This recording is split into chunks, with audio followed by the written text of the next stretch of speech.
In addition to bringing you the Thom Hartmann Program here on Free Speech TV and Video Media Online, we also have a whole set of ways you can interact with us and tools you can use to spread the word about the importance of democracy and the threats to it in our republic.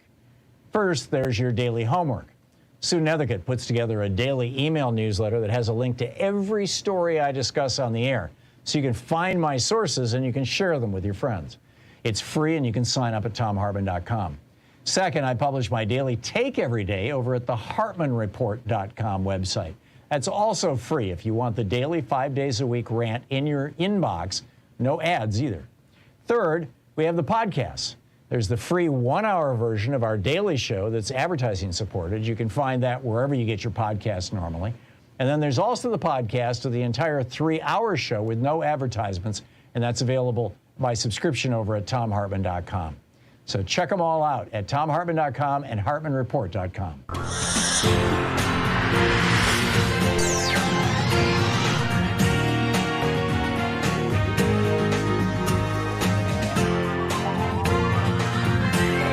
We take life back!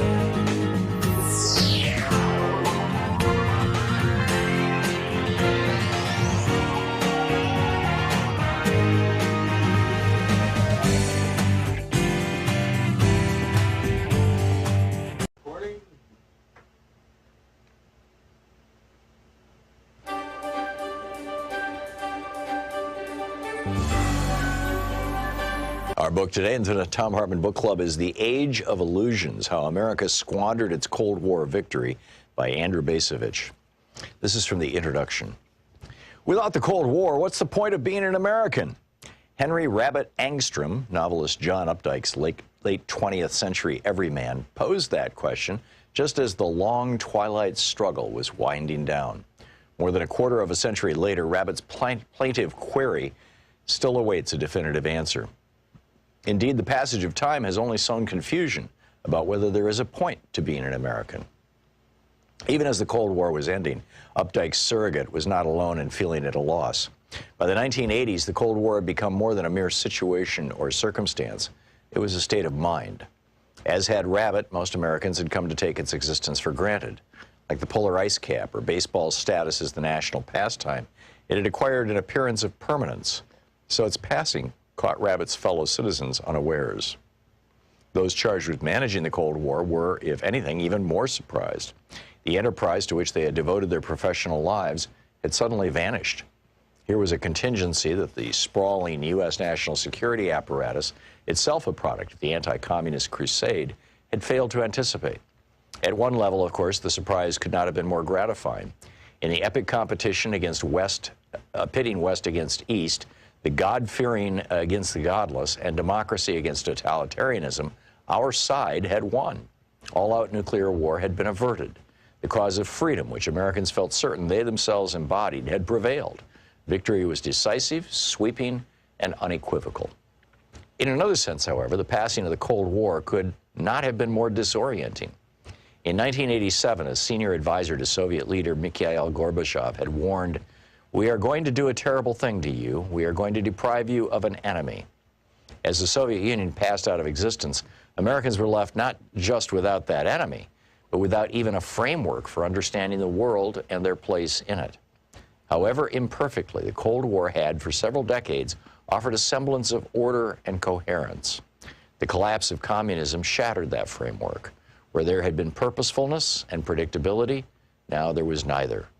Winning the Cold War brought Americans face to face with a predicament comparable to that confronting the lucky fellow who wins the Mega Millions lottery. Hidden within an apparent windfall is the potential for monumental disaster.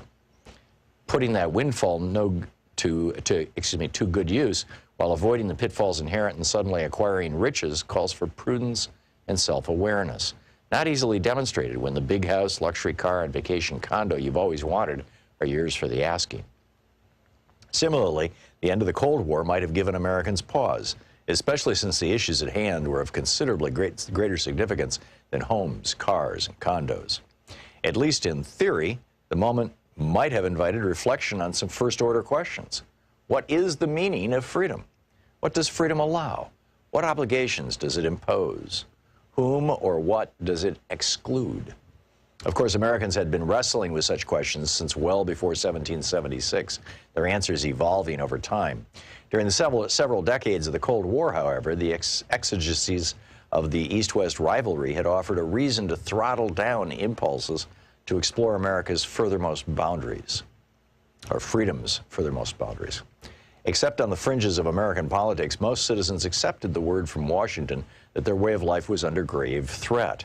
In the pecking order of national priorities, addressing that threat, defending freedom rather than enlarging it, tended to take precedence over other considerations.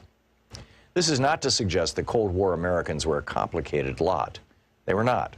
From the 1950s, misleadingly enshrined as a decade of conformity, through the Reagan-dominated 1980s, domestic crises and controversies were constants. Among the issues energizing or enraging Americans were civil liberties, the nuclear arms race, mismanaged wars of dubious provenance, challenges to artistic tradition, left-wing and right-wing radicalism, crass materialism that coexisted with widespread poverty, and a host of simmering issues connected to race, sex, and gender. Yet through it all, an uncommon outlook centered on resistance to the red threat endured. For most citizens, most of the time, the Cold War itself was sufficient to explain the point of being an American. The collapse of the Soviet Empire between 1989 and 1991 robbed that outlook of its last vestiges of authority. Rarely, if ever, had the transition from one historical period to another occurred quite so abruptly, with such a precise set of demarcations, and with such profound implications.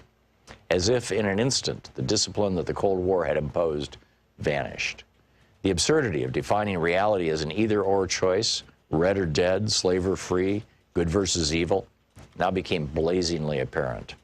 The impact on American ambitions and expectations was akin to removing the governor from an internal combustion engine. Suddenly, the throttle opened up. The future appeared equally promising, offering Americans a seemingly endless array of choices, while confronting them with few evident constraints. Everything seemed possible.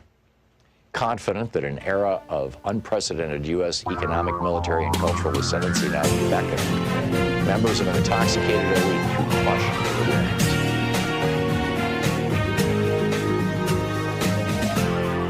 This is the Thom Hartmann Program. Hey, happy Friday, TGIF, Shabbat Shalom, Juma Mubarak. It is the end of the week. It's Anything Goes Friday. It's you and me together for 3 hours. We do have one guest, Ben Dixon, our friend and my talk radio colleague, is on the ground in Gulfport, Mississippi at the police shooting of a black teenager. Ben will drop by at the top of the second hour of our program today. Today is also, or actually tomorrow, is Bobby Seale's 86th birthday.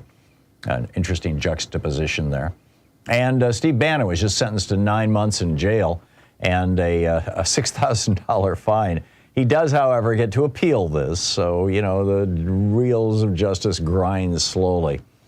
In the first hour, I want to get into my rant today, my daily take about how this doctrine that money is speech that was created out of whole cloth by the U.S. Supreme Court is destroying our democracy. And if we're going to get our democracy back, we've got to undo that. There is nothing else more important right now. Other than preventing a Republican majority in the House and Senate. Also, was Trump selling secrets on Iran and China? How else can you read this? I'll get to that story in just a minute. And will the GOP hand Ukraine over to Putin? Well, it's starting to look like this is the Republican position. We'll talk about that in the first hour. In the second hour, I mentioned Ben Dixon will be here about this police shooting. Also, Montana voters could be ready to reshape abortion rights. It's a really fascinating story out of Montana. I'll tell you all about that in the second hour. In our third hour, more stupid gun owner tricks. What happens when your nation has more guns than people? Another amazing story. And Geeky Science, could toxic levels of BPA be in your sports bra? This is, shall we say, grim. So, you know, a lot going on that I think is quite consequential. Starting out, my op-ed over at HartmannReport.com today is titled, "Ending Money as Speech is the Only Way to Restore Democracy." And I point out that basically since 2010, when Citizens United, you know, when the Supreme Court just tripled down on their doctrine that corporations are persons and money is speech, since that time, Congress has been basically paralyzed. You know, there's been no really major consequential legislation passed. Certainly nothing in dealing with the really big issues of our day. Things like, you know, tens of millions of people who have no health insurance, or climate change, you know, crawling up our backsides here, coming after us. I mean, it's just, you know, we have paralysis. Why do we have paralysis? Because the Supreme Court said that that billionaires may own their very own private politicians, as can giant corporations. And so now whenever you try to do anything, you get the entire Republican Party, which is totally sold out to the billionaires and the corporations, and a few hangers-on in the Democratic Party who, you know, probably if the Senate goes Republican, will become Republicans, like Kyrsten Sinema and Joe Manchin, and, you know, a few folks in the Democratic Party in the House who are just, you know, on the take. There's no other way to say it. And, you know, after all, the Supreme Court made this legal. I mean, if the law said that you could just walk into any supermarket and just pick up any candy bar on the counter and just start eating it in the supermarket, even though you really should pay for it, how many people do you think would not, you know, just grab a candy bar when they go in? You know, it's a terrible metaphor, I suppose, but I checked this morning. I've got $86 in my pocket. It's probably been there for a couple of months. I don't spend money. I don't go into stores. I haven't gone into stores in 2 years, outside of the drugstore and the supermarket. And I pay for things in the drugstore and the supermarket with a credit card. So, you know, that $86 has been there for a while. And never once has it said anything to me. I've never heard a voice coming out of my pocket going, "Tom, we need to do away with Medicare." It just hasn't happened.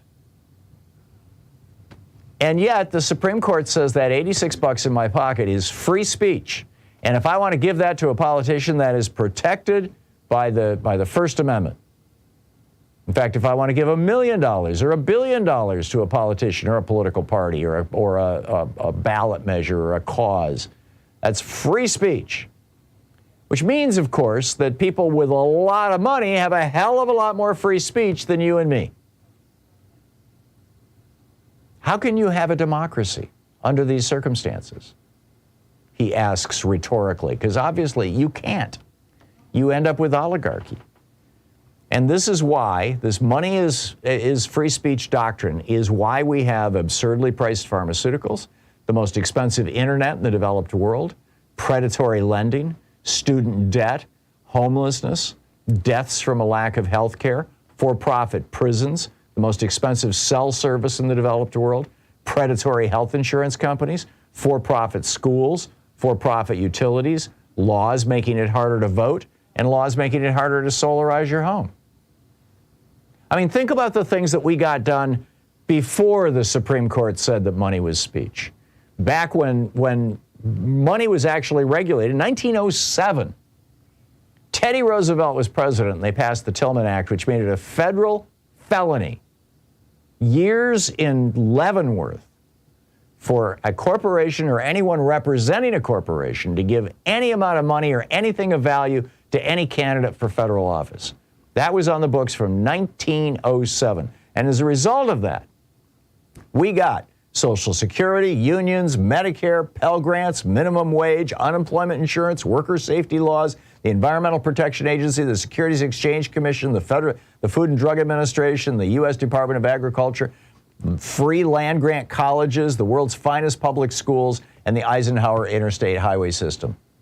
And with the exception of the Eisenhower Interstate Highway System, they were all things that Republicans opposed at the time. But they didn't have the power of billionaires behind them. So instead, the will of the people prevailed rather than the will of the billionaires. Well, since 2010 and Citizens United, Citizens United struck down the Tillman Act. Since 2010, it's been the will of the billionaires, period. I mean, other countries don't suffer like this. In Finland, you want to go to college? They pay you $900 a month to go to college to cover your food, your rent, and your books. Finland doesn't say that money is speech. In Germany, every corporation with more than 500 employees, the union members make up a third of their board. Any corporation over 2,000 employees, half their board is union members. In Germany, they don't say that money is the same thing as speech. In France, competition in the internet and cell sectors is so intense because they've outlawed monopolies like Comcast or Verizon. So you can get cell service for 2 different telephones, high-speed broadband, and hundreds of channels of cable and movies, all together for less than $100 a month. You can get cell service for $20 a month. You can get the internet, high-speed internet for $20 a month in France. The French don't say money is the same thing as speech. In Canada, drugs cost as little as 20% of what they cost here. When Louise and I lived in Montpelier, Vermont, we could see out our front window every Saturday morning. Bernie Sanders would be out there loading up buses with elderly people going to make the 2.5-hour drive up to Montreal, Canada to pick up their prescriptions. Canadians don't say money is the same thing as speech. In Denmark, not only is college free all the way up to a PhD and MD levels, but the government. Am I repeating myself? No, I am. Well, about Denmark. Finland recently outlawed homelessness. They require every community in Finland to provide housing for homeless people. In Finland, the Finns don't say that money is the same thing as free speech. In Norway, there's no billion-dollar industry doing tax preparation, no H&R Block equivalent. Why? Because in Norway, the government does your taxes for you. And then they send you the form all filled out for you to sign at the end of the year. And in addition to that, they send you a form showing where all your money went. You spent $200 for defense. You spent $12 for schools. You spent $11. In Norway, they don't say that money is the same thing as speech. In Taiwan, when you're born, you're given an identifier that's your health insurance card, your voter registration card, and your free access to college card. Taiwanese do not say that money is free speech. We can have democracy here in America, or we can have the doctrine that money is free speech. We can have democracy in America, or we can have politicians who are wholly owned by billionaires and right-wing corporations. But we cannot have both. It's just that simple. This has to be job one. And in fact, it was. It was the first piece of legislation that passed the House of Representatives a year and a half ago, H.R. 1, the For the People Act, that would have dialed back some of this money as speech language from the Supreme Court and started publicly funding elections. It was defeated in the Senate by every Republican, Kyrsten Sinema and Joe Manchin. This is the Thom Hartmann Program. When Biden this morning in his little press conference said, I need 53 senators, that's why. We'll be right back.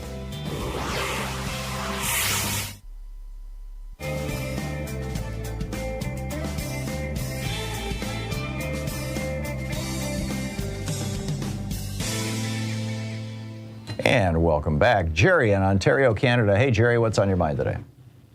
Yeah, I wanted to play off of the Me Too movement. I went to 3 of them Me Too marches in L.A., and I've been to a lot of peace marches, and these were not the same people, and a lot of them, but you couldn't even walk down the street.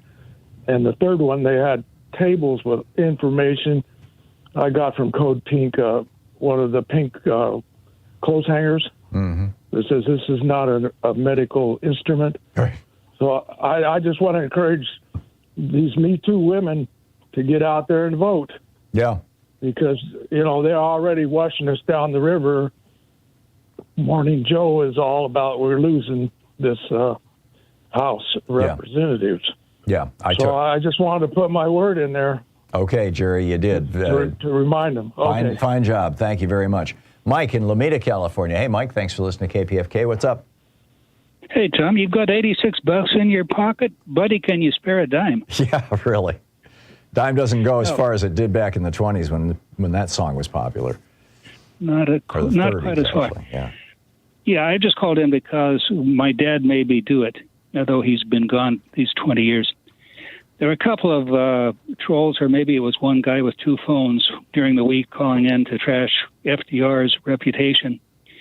And a major amount of time was by one of them saying that he did not end his actions did not end the Great Depression. Right. And is quoting unemployment stats. Well, I went in and looked at them, and I'd have to say that what a depression is, of course, depends on how you define it, but let's just take the definition of 10% unemployment or more for a sustained period of time. Now, the case can be made that it was World War II that ended the Depression.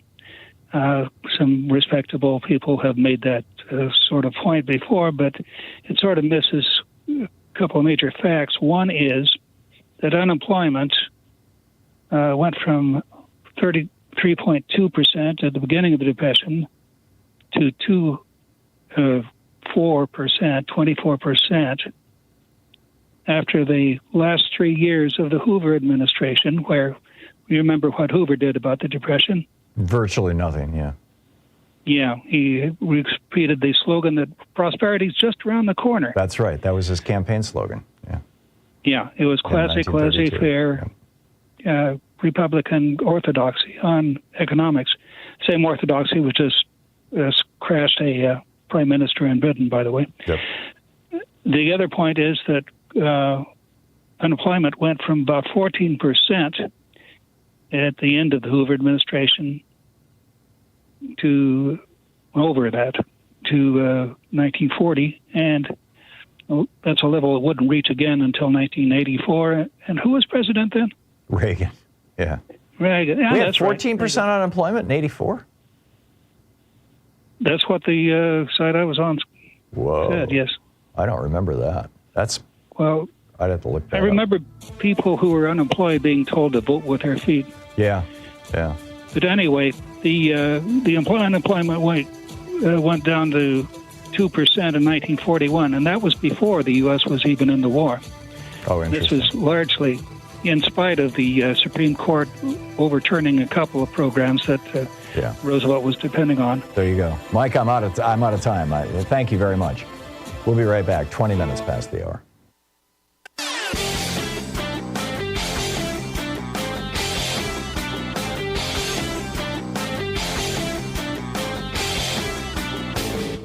Missed my opening rant today? It's usually published over at HartmannReport.com, where you can read it and share it with your friends for free. Check it out, HartmannReport.com. Whoa, did you see this report in the Washington Post this morning? Donald Trump, among the highly sensitive, classified, top-secret documents that he had down at Mar-a-Lago, where we know that there was a Chinese spy and a Russian spy who, both attractive young women who were hanging out with Donald Trump on the golf course and sleeping at Mar-a-Lago, or Mar-a-Lardo, as it's called in popular parlance, that among these documents were documents detailing highly sensitive intelligence operations aimed at China and Iran. One of the sources familiar with the matter who spoke to the Washington Post said, quote, the exceptional sensitivity of these documents and the reckless exposure of invaluable sources and methods of U.S. intelligence capabilities concerning these foreign adversaries will certainly influence the Justice Department's determination of whether to charge Trump or others with willful retention of national defense information under the Espionage Act. That's from a former senior Justice Department official, a guy by the name of David Lothman. They pose multiple risks if they fell into the wrong hands, endangering intelligence operations, endangering collection operations, and other countries could potentially retaliate against the United States for these operations. It's amazing. In fact, they note some of the materials are so top secret that many senior national security officials were not even told about them, did not even know that some of these documents existed. Extraordinary. All right, let's pick up some of your phone calls here. Russ, It's Anything Goes Friday, after all. Russ in Hickory Hill, Illinois. Hey, Russ, what's up? Yeah, I had to call you, Tom, and see your opinion. Ron Klein was on TV. I don't know if you've seen Morning Joe. And he told Mika and Joe that if it comes down to the Republicans taking the House, and threatening not to raise the debt ceiling unless they get Medicare, Medicaid, Social Security, the president said no. Go through the debt ceiling. And you get no cuts, he said. I'm calling your bluff. Are you with that? Because I am, because Christensen and Joe Manchin started this. We should have had a lot of things done, but you agree with the going through? Because, hey, billionaires, Tom, you go through the debt ceiling, their money's going to be nothing. It'll be like Confederate money, or am I wrong? Well, no. If the Republicans refuse to raise the debt ceiling and Congress appropriated money that would exceed the debt ceiling, then, because the debt ceiling is a federal law, it was passed back in the 1950s, then that would immediately go to the Supreme Court, and that would be very, very messy. Now, Joe Biden this morning was asked by a reporter, are you in favor of eliminating the debt ceiling? And Biden gave what I thought was a terrible answer. Frankly, I don't think he knows the history of the debt ceiling. I don't think he knows why the debt ceiling was put into place. A lot of people think the debt ceiling is something in the Constitution, or it's something that goes back to the founding of the Republic. It was put into place in the 1950s by conservatives in Congress who wanted to, it was really, they weren't expecting it would ever be used as a hostage-taking device. They simply thought it would highlight for people how much debt the government was running up, that it would simply be like a flag, an indicator, a warning, something like that. But Biden said, no, it would be irresponsible to end the debt ceiling, which I think is completely wrong. And hopefully his advisors are sitting him down right now and telling him that. He grew up in Congress where the debt ceiling was considered sacrosanct. But that's my take on that, Russ. Thanks a lot for the call. Ziggy in Oneonta, New York. Hey, Ziggy, what's on your mind? Hey, Tom, I so agree with your rant in so many ways. The one point I would also say with it, and I think you did say this, is that along with democracy, getting money out of the government is the highest priority we have right now. Yeah, and I think the two are intertwined because money and government and democracy are incompatible. That is correct. So how's the bumper sticker, T-shirt, all things Democratic, little home business there, Ziggy, at, endbribes.com? How's that going? Yep, at endbribes.com. And I actually called to talk to you about the rule of three that you were talking about earlier this week. Yeah, on Tuesday and I and have Wednesday, put together a bunch of oval stickers for everyone who called in and gave you an idea. There's over a dozen of them listed right now. If for some reason I've missed anybody's, email me and I will add that to them. And they're up there for people. If they order them, make sure you use the discount code. Save money. That's what I want you to do. But they're all up there with all the sayings like save Social Security, save women's rights, stop the democracy killers. They're all there. Cool. At endbribes.com. I'm glad to. It's just amazing, Ziggy, how you just, as an activist, it was like, hey, nobody's making these bumper stickers. It started out with the gasoline pumps, didn't it? And you said, well, I can do that. Yes.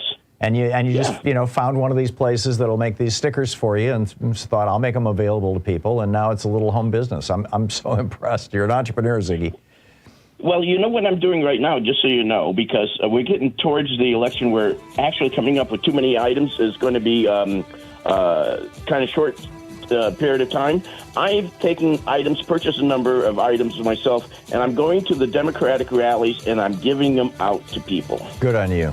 Endbribes.com is the website. Ziggy, thanks a lot. It's great to hear from you. All right, you're welcome. Yeah. Take care. Bye. Yep, there you go. 27 minutes past the hour. It's Anything Goes Friday. Back with your calls on the other side of this break.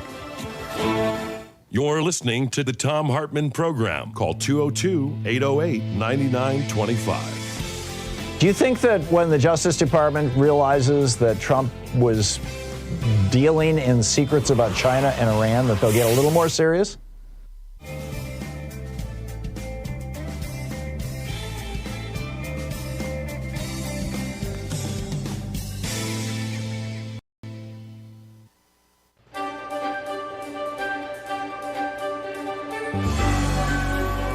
Our book today in the Thom Hartmann Book Club is by Alan J. Lichtman, and it's titled Repeal the Second Amendment, The Case for a Safer America. This from the introduction, titled The Book That Must Be Written. On April 28, 1996, 28-year-old Martin Bryant stopped at an inn near his home of Newtown in Tasmania, Australia, and shot to death its two owners. He then drove to the former penal colony and tourist attraction of Port Arthur, where he lunched at a cafe. After eating, Bryant pulled from his sports bag a semi-automatic rifle with a 30-round magazine that he had legally purchased through a newspaper ad. With no provocation, he began firing at patrons in the cafe and its gift shop. Before the police stopped his shooting spree, Bryant had murdered 35 and wounded 18 others. His motive remains unknown. There were people everywhere, bodies, said witness Lynn Beavis. I thought at the time, being a nurse, I've seen dead people, I've seen blood, I've seen things like this, but what I saw in there, nobody but perhaps a soldier would know what that was like. The leadership of a shocked nation responded to the Port Arthur massacre, not with thoughts and prayers, but with decisive action. The country's conservative-led government rebuffed their gun lobby and its American ally, the NRA, to adopt comprehensive national gun controls. In a 2015 broadside labeled Australia, There Will Be Blood, the NRA charged that those regulations, which Australia significantly tightened as of 2002, have, quote, robbed Australians of their right to self-defense and empowered criminals. If the NRA was right, America, with its lax control over firearms for alleged self-defense, should be one of the world's safest countries, certainly far safer than Australia, where criminals presumably evade gun controls to prey on defenseless, law-abiding citizens. Yet in the latest reporting year, gun homicides claimed 14,542 American lives, compared to 27 in Australia. And all homicides took 19,510 American lives, compared to 222 in Australia. Since the NRA issued its warning, firearm homicides have declined in Australia, while soaring by 3,534 in the U.S. An American is now over 30 times more likely per capita than an Australian to be murdered by a gun, and 7 times more likely to be murdered by any means. If we had rates comparable today to Australia's, some 14,000 American lives would have been saved from firearm homicides in 2017 alone. By the gun lobby's twisted logic, Japan, which has one of the world's strictest gun control laws, should be drenched in innocent blood. Yet out of a population of 127 million, shooters in Japan murdered only 3 persons and injured only 5 in firearm assaults throughout 2017. Australia and Japan are not outliers. As compared to residents of our closest peer democracies in the G7 group of nations plus Australia, an American in 2017 was over 20 times more likely to die from a gun homicide. The gun lobby would have you forget that gun deaths are not limited to murders. In 2017, 23,854 Americans died from gun suicides, 64% more than were killed in firearm homicides. As compared to the peer nations, the 2017 per capita rate of firearm suicides in the United States was 7 times higher, while the rate of suicides by other means was 40% lower. These other democracies all have strict firearm regulations.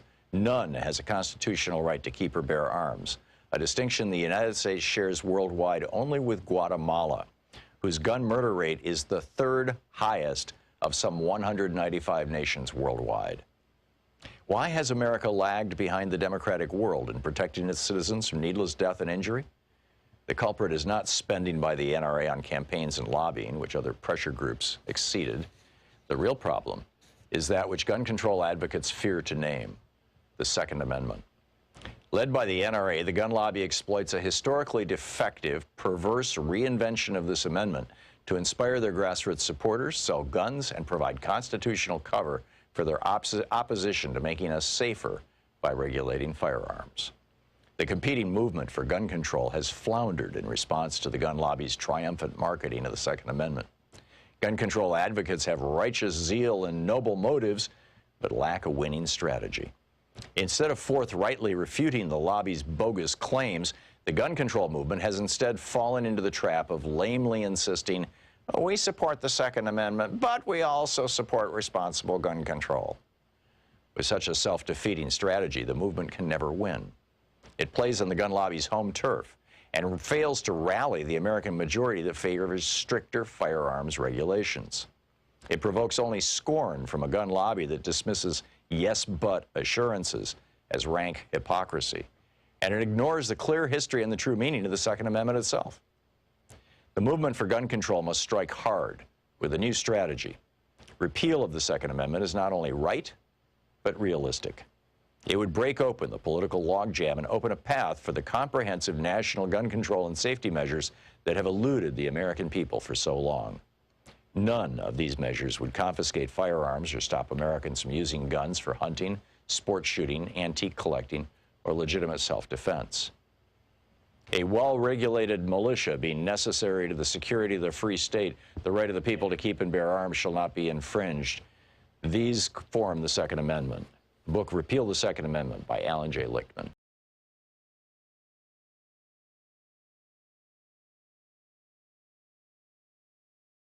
Our 1-hour free podcast recaps our show, and it's available wherever fine podcasts are found. And we have the full 3-hour podcast available over at thomhartmann.com if you want to really support our program.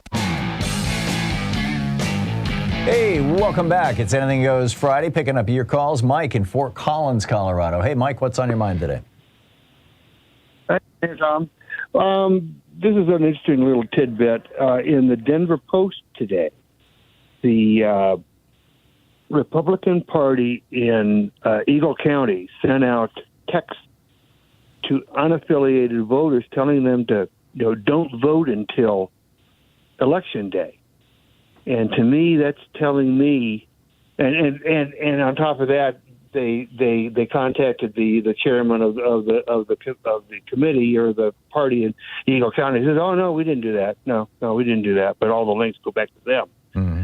But what that's telling me is that you may look and say, okay, Jared Polis is losing big time to Joe O'Dea, and well, it's snowing out there. There's no sense in me even going to vote, and or you're going to realize at 6:58 on election night that you haven't voted, and there's no way you can get to the polls before 7. Or door number 3 is that they're planning on doing the same thing that was the key to Donald Trump's strategy for, November 3rd in 2020, as I recall, for Election Day 2020, which is knowing that Republicans were voting in person and Democrats were voting by mail. And in many states, the mail votes, for example, in Pennsylvania, you can't even start processing the mail votes until the day of the election. So in many states, the mail votes come in way much later. They come in the evening or even sometimes the next day. So it would look like the Republicans were ahead. They could declare victory. And then when the Democratic votes start getting counted from the mail-in votes, they could start screaming, see, they're packing the vote. It's voter fraud. And, and just create more chaos and more basically dysfunction. These people hate democracy. They hate our government, our system of government. They want a strongman dictatorship like Vladimir Putin has in Russia, only they want, Trump or DeSantis to be their strongman dictator. And this is how they think they can get it, Mike. Yep. And I'm suspicious of the woman that's running for Secretary of State. She's a MAGA person. Yeah. And for some reason, some Democratic and Republican clerks have endorsed her, and I can't see why. Yeah. But apparently she's not as lily white clean as they seem to think she is. So interesting. We're hoping that Griswold is retained in office. Yeah, well, hoping for the best is good, but working for the best is even more important. And I'm sure you are, Mike, and I encourage everybody in Colorado to get out and vote, or early vote, or mail vote, or whatever you can do, and tell all your friends. But Mike, thank you for the call. Randy in Ottawa, Iowa. Hey, Randy, what's on your mind? Hey, Professor Tom. Just up the road from Colorado there. 500 miles from Denver. Okay. The Nebraska's in between. The point I wanted to make, I tried to get in earlier in the week when you were having the discussions about Democratic policy and Democratic messaging. And the point of it is that I think that we have to touch on something that touches everybody's lives. And I think it goes back to clean water and infrastructure that is decaying and falling apart. That is one message. Mm-hmm. Or that something with the bill, the Build Back America bill that accentuates investment in infrastructure. Mm-hmm. And I think the other thing is more of getting the Republicans to see that it was free trade and the supply chain was created to outsource jobs, that this was all a Republican idea and philosophy. And the fact that corporations, this has all been, the need for supply chain has all been a Republican ideology. And the corporations not being able to, or not paying taxes on top of that, but just plundering the marketplace for whatever profit they can get. Today, I think that's a message that would matter with some, but maybe not everyone. Yeah. I was thinking as you were speaking, Randy, if the tables were turned, if the Democrats were to adopt the Republican strategy, and let's say that, you had, well, even just thinking back a couple of years ago when Trump was in power and you had a Republican-controlled Congress, if the Democrats had done everything they could to block and obstruct anything, any forward progress, like, for example, the PPP stuff, or the loans, or the personal protective equipment stuff like that, if they had blocked all that, like Republicans would have, the Republicans would have yelled so loudly with such a huge megaphone. I mean, 1,500 radio stations, hundreds of right-wing television stations, Fox News and 2 other television networks, literally thousands of right-wing websites pretending to be news vehicles. Half the local newspapers in America now owned by right-wing hedge funds out of New York City.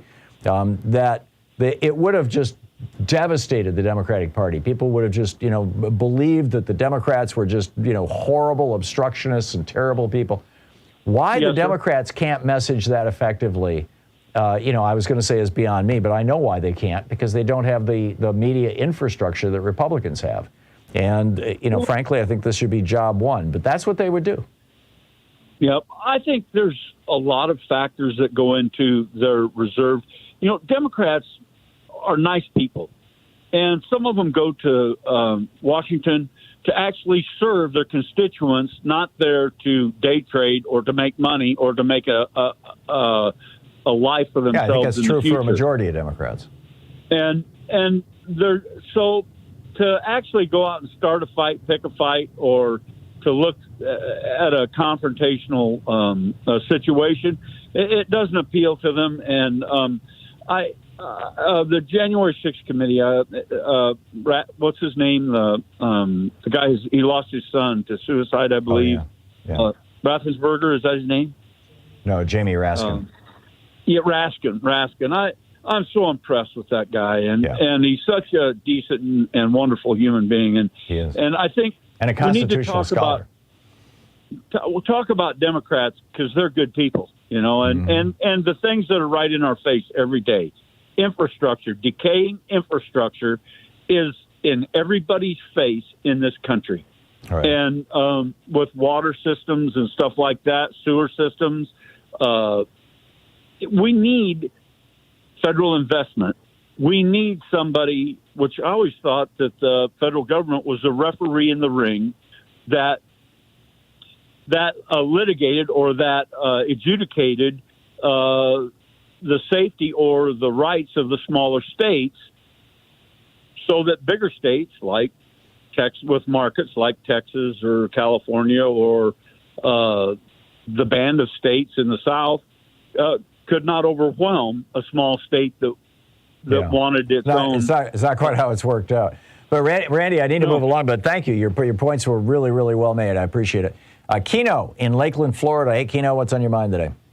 Hey, Tom, I want to bring good news. Okay. I want to tell you that I sent a letter to Jamie Harrison, who's the chairman of the Democratic Party, and I said the whole Democratic Party across the nation, I'm sort of obsessed with this messaging for Congress to maintain by the Democrats, and they should use your approach. Talk about all the things that Democrats have done for the citizens and ask the question, what have the Republicans done other than use a stick? They want to control women. They're wannabe ayatollahs, those Republicans. That should be the message. And Democrats offer carrots. And you have that whole list of all the benefits that Democrats have done for the citizens over the years.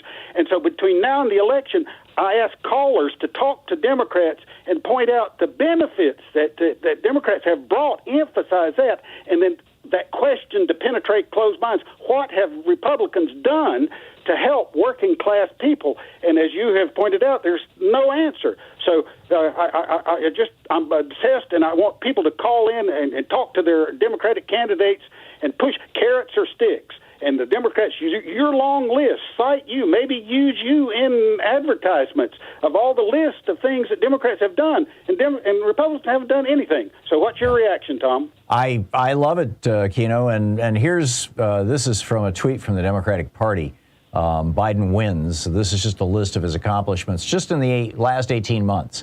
He signed the Inflation Reduction Act into law. He announced targeted student debt relief plan. He issued 2 executive orders to safeguard access to reproductive health care. He signed the CHIPS and Science Act into law. He signed the PACT Act into law for veterans. Historically low unemployment rates. We have unemployment is below where it's been since the 1960s. The first major gun safety legislation in decades. He helped recover our economy through the American Rescue Plan. He got the confirmation of Justice Ketanji Brown Jackson through. He expanded our NATO alliance. He rallied our allies in support of Ukraine. Once-in-a-generation infrastructure investments, record enrollment in the Affordable Care Act, historic funding for HBCUs, and he reauthorized the Violence Against Women Act. So, there's a lot there, Keno, and there's a lot of, bragging rights that not just the Democratic Party, but Biden have. Yeah.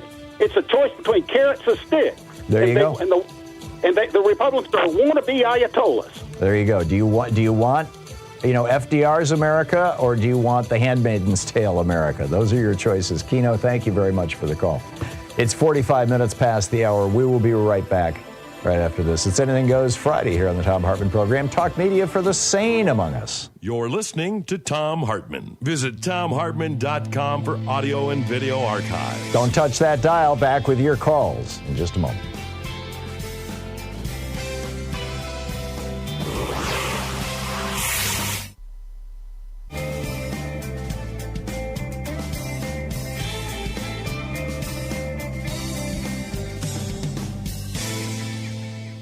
And welcome back. Sean in Stamford, Connecticut. Hey, Sean, what's on your mind today? Well, something I thought you may find very interesting, Tom. You talk about economics. The news here locally gave the short trip, but there was a long-form piece in the New York Times that they want to put casinos in Times Square and other Manhattan locations. And I'm like, what is that all about? Because I thought to myself, New York is a vibrant city. Why do we need casinos there for? And I wonder what your thoughts are, because to me, it sounds like one giant grift. Yeah, who's the they who wants to put the casinos in New York? C2 Entertainment, MGM Resorts. Because they have casinos in Queens and in Yonkers and in, in Connecticut, of course, New Jersey. Yeah. But now they're put in Midtown Manhattan because one of the sites they want to put it into is the 1515 Broadway, which is known as the Viacom building. Yeah. One of the things that science has discovered in the last couple of decades is that there's this chemical in our brains that activates the reward system in the brain that makes you feel good. It makes you feel happy. It makes you feel excited. It makes you, it brightens your day. It's called dopamine. And you drink a little coffee, your dopamine levels go up a little bit. You snort some cocaine, your dopamine levels go through the roof. And everybody is born with a kind of a set point for the amount of dopamine in their system. And some people have relatively high levels of dopamine continuously, And so they tend not to seek out sensation and thrills. They tend to be the kind of people who grow up to be bookkeepers, you know, just kind of quiet, thoughtful, methodical, detail-oriented. And some people have very low normal levels of dopamine, and they tend to be the ones who are out there, you know, on the bleeding edge of things, you know, for better or for worse. They're the thrill seekers. They're the people who are, you know, having an affair or trying illegal drugs, or in the positive sense, they're the entrepreneurs and the explorers and the astronomers who like those jolts of dopamine that they get from accomplishment. Well, it turns out that winning at gambling produces a massive spike in dopamine. So what all gambling is an addiction, or they're trying to reach people. You know, what they're trying to do is exploit people who have normally low levels of dopamine, and exploit this. What could argue, you know, you could argue that that's sort of a disability. I would argue that it's not actually a disability, but it's a genetic difference, a biochemical difference. Oh, sure. I have background in science, so I know what you're talking about. But the thing I was looking at was the economics. Like what does Manhattan need a casino for? We have so much that gives. Yeah, that's a good point too. And also the Broadway League is against it too. Oh, interesting. Yeah, I mean, casinos often bring crime. They also, you know, they bring a lot of people. And right. My guess is that if New York City is trying to you know, up their economic activity, and certainly if this is already happening in some of the other boroughs, that probably Manhattan won't be far behind. But it doesn't surprise me that the big casino owners are the ones funding it. And again, because of the Supreme Court, they will be able to buy all the politicians they need in New York City and make that happen. Sean, thanks for the heads up on that. I had no idea. It's fascinating. We'll see how it plays out. It's 49 minutes past the hour. We'll be back with more of the news of the day and your calls in, I think, in about 60 seconds here. We'll be right back. Stick around.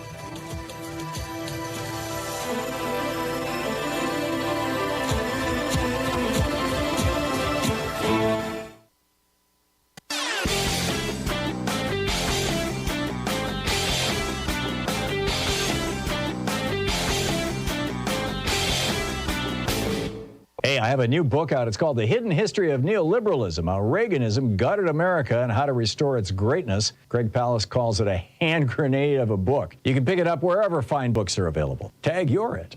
Democrats need to start campaigning on family values. It's a great platform. The Republicans have already kind of softened it up for us. What are family values? Well, Franklin Roosevelt talked about this. Lyndon Johnson talked about this. Jack Kennedy talked about this. Family values, strong public schools, a national health care program, and drug costs under control, getting these out-of-control pharmaceutical companies under control. Good pay for mom and dad when they're working, and unions. Outlaw homelessness by housing homeless people. Make it illegal for communities to encourage homelessness, basically, by not having enough housing available. Accept people across the entire LGBTQ spectrum into our families. That's a family value, a fundamental family value. Pure food. Our food supply, rather than polluting it with poisons and junk food, should be good. Our air and water need to be clean. Climate change, we need to get it under control. There's a whole video about this over at thomhartmann.com. Check it out.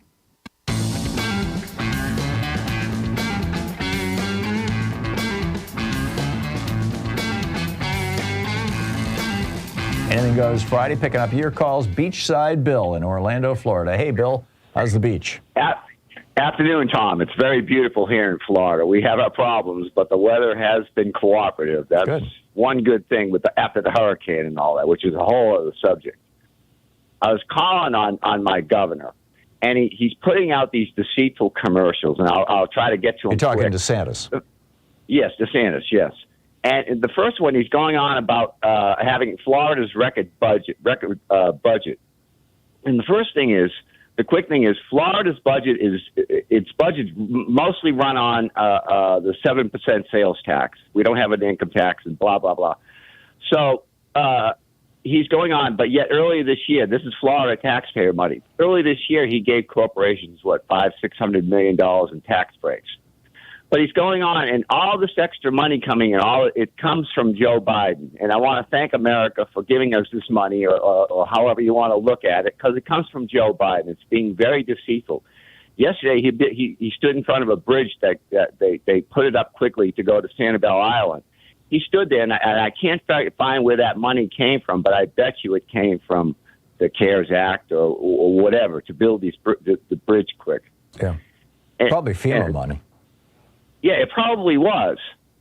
All this hidden money he's going on now, and he's just really deceitful. We have Republicans all over the country right now as a result of passing the skinny version of Build Back Better. I mean, there's $1 billion. There's billions of dollars floating around there, hundreds of billions of dollars floating all over the United States for construction projects, and you've got Republicans now going and standing in front of those construction projects and saying, I helped bring this, when they all voted against it, 100% of them. Yeah, they're taking credit for it. Yep. And the other quick thing, he has a commercial with his wife, and his wife had breast cancer, and I donate platelets to children with cancer. My platelets go to them, so I'm very sympathetic for anyone with cancer. But they use her, and at the end of the commercial, they're using her, and she comes out and says, well, my husband was there when I was sick with cancer. And I was thinking, well, most every husband, and I'm not married and I don't have children, but I think most husbands in America whose wife is sick will take care of their children. They're responsible, I would assume, most. And so it's just a gimme, a sympathy. Well, she's trying to humanize him, but he just did his job as a human being. Holy cow, he deserves credit for that. But I get it. Bill, I got to move along, but thank you for the call, and thanks for your concerns about Florida. Patrick in Lakewood, California. Hey, Patrick, what's on your mind today? Hi, Tom. Well, you just caught me getting a slug of dopamine from my coffee cup. Okay. It says here you know more than I do about the debt ceiling. Refresh my memory. Actually, it was instituted during World War I to stabilize the economy as a result of the monies that we were spending in fighting in Europe. It was modified in 1917 and then was forgotten about until the 50s when all of a sudden, we started hitting that road bump. So, interesting. Just a real quick correction, and it's a rare thing that I can correct you on something. Well, I appreciate it. I want this show to be as accurate as possible. So when the debt ceiling was put into place in 1917, did you say? Yes, as a result of our entry into World War I. Now, the entry into World War I was hugely controversial. I mean, to this day, nobody can tell us exactly why we fought World War I. So was the debt ceiling put into place as a way of trying to restrain Woodrow Wilson from going whole hog into World War I? Or was it simply a way of flagging what was going on? That argument can be made. It's also an argument that it was to stabilize markets, to give a stabilizing to reassure Wall hand Street. on the scale. Yeah, pretty much. Interesting. That's fascinating. I read the history of it years ago, and have it's been a lot of years. And what you're saying makes perfect sense. I mean, it comports with, or is consistent with my fading recollection. So, right back with you. The last time we hit the debt ceiling back in whatever it was, in 2015 or 16, they were talking about how it went back to World War I. Yeah. They must have lifted it a hell of a lot, because when we ended fighting World War II, we were at 124% of GDP in terms of debt. We haven't been that high ever again. I mean, and Truman and Eisenhower got us out of that largely with the interstate highway projects. Yes, absolutely. Being in California, I'm a recipient of that. Yeah, absolutely. I mean, they basically just borrowed even more money after World War II when we were way over 100% of debt. They borrowed even more money, used that borrowed money to build the highway system, the Eisenhower interstate highway system, and that so stimulated the economy and created so much economic activity that the additional tax revenue over the next 2 decades pretty much paid down most of that national debt, to the point where when Reagan came in, it wasn't even $1 trillion, even $1 billion. It was $800 million. No, it must have been 800.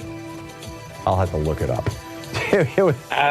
I'm pretty sure it was less than $1 trillion. Yeah, $800 billion. Yes, I remember that correctly.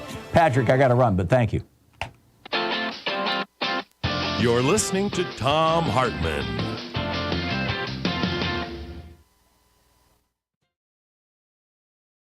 In addition to bringing you the Thom Hartmann Program here on Free Speech TV and Video Media Online, we also have a whole set of ways you can interact with us and tools you can use to spread the word about the importance of democracy and the threats to it in our republic. First, there's your daily homework. Sue Nethercutt puts together a daily email newsletter that has a link to every story I discuss on the air, so you can find my sources and you can share them with your friends. It's free and you can sign up at thomhartmann.com. Second, I publish my daily take every day over at the hartmannreport.com website. That's also free if you want the daily 5 days a week rant in your inbox. No ads either. Third, we have the podcasts. There's the free 1-hour version of our daily show that's advertising supported. You can find that wherever you get your podcasts normally. And then there's also the podcast of the entire 3-hour show with no advertisements, and that's available by subscription over at thomhartmann.com. So check them all out at thomhartmann.com and hartmannreport.com.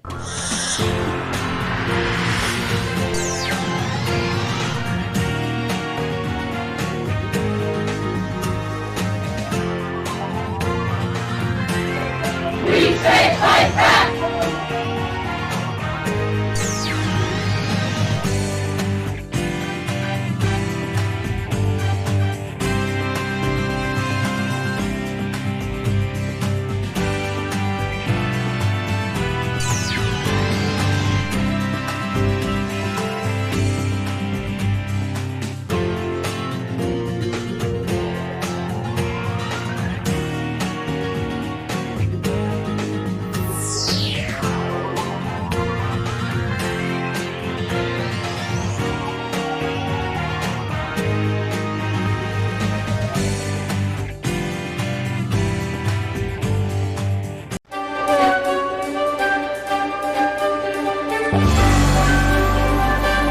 Our book today in the Thom Hartmann Book Club is Richard Wolff's Understanding Socialism. This is from the introduction.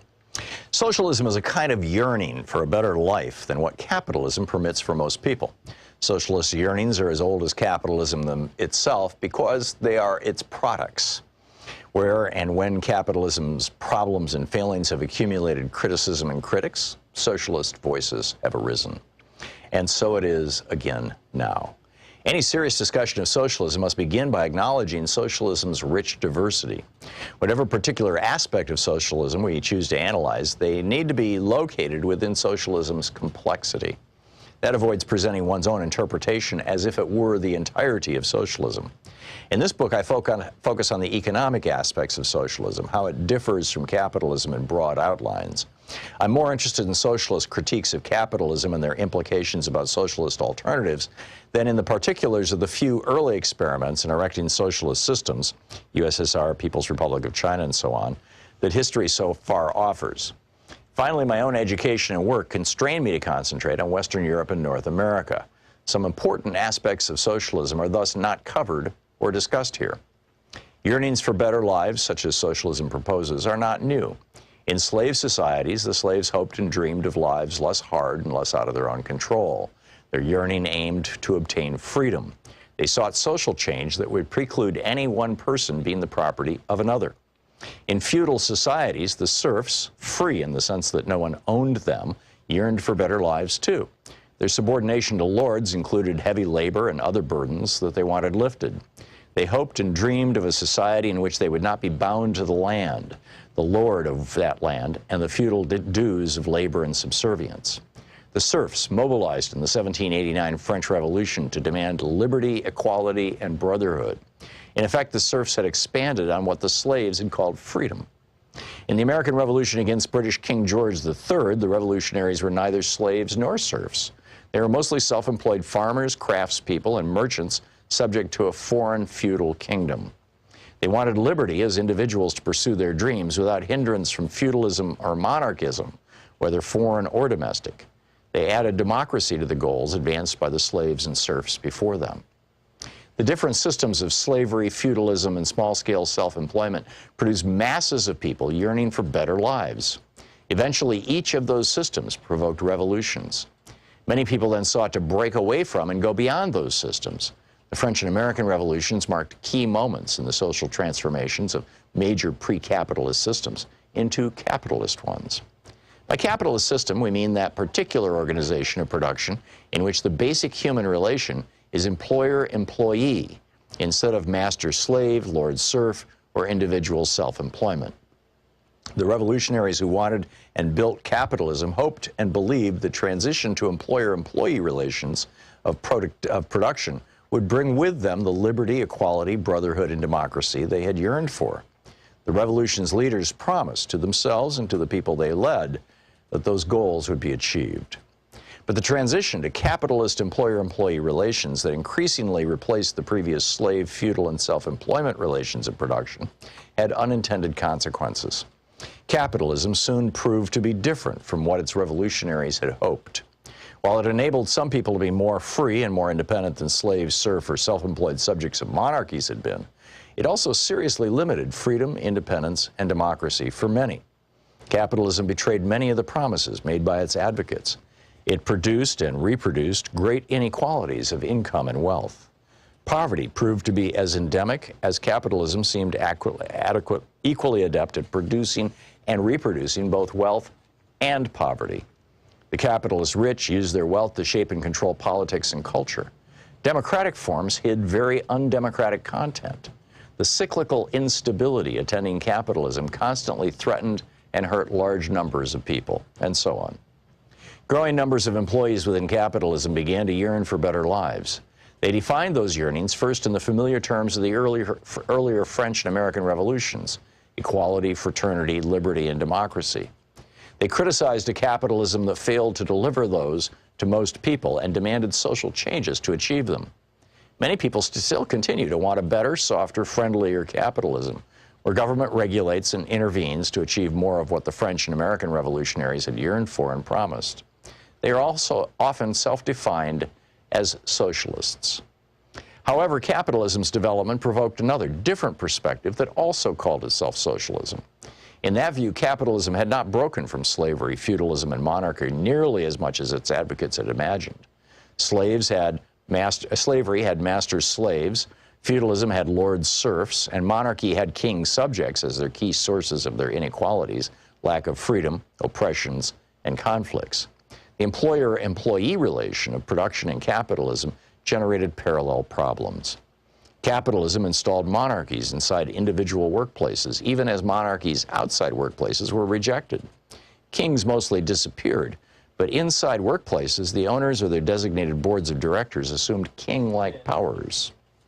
The book Understanding Socialism by Richard Wolff.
Twitter timeline shows a white man in a thin blue line shirt, literally a pro-police officer being the most vocal and the most upset because he saw what he called a point-blank, cold-blooded murder.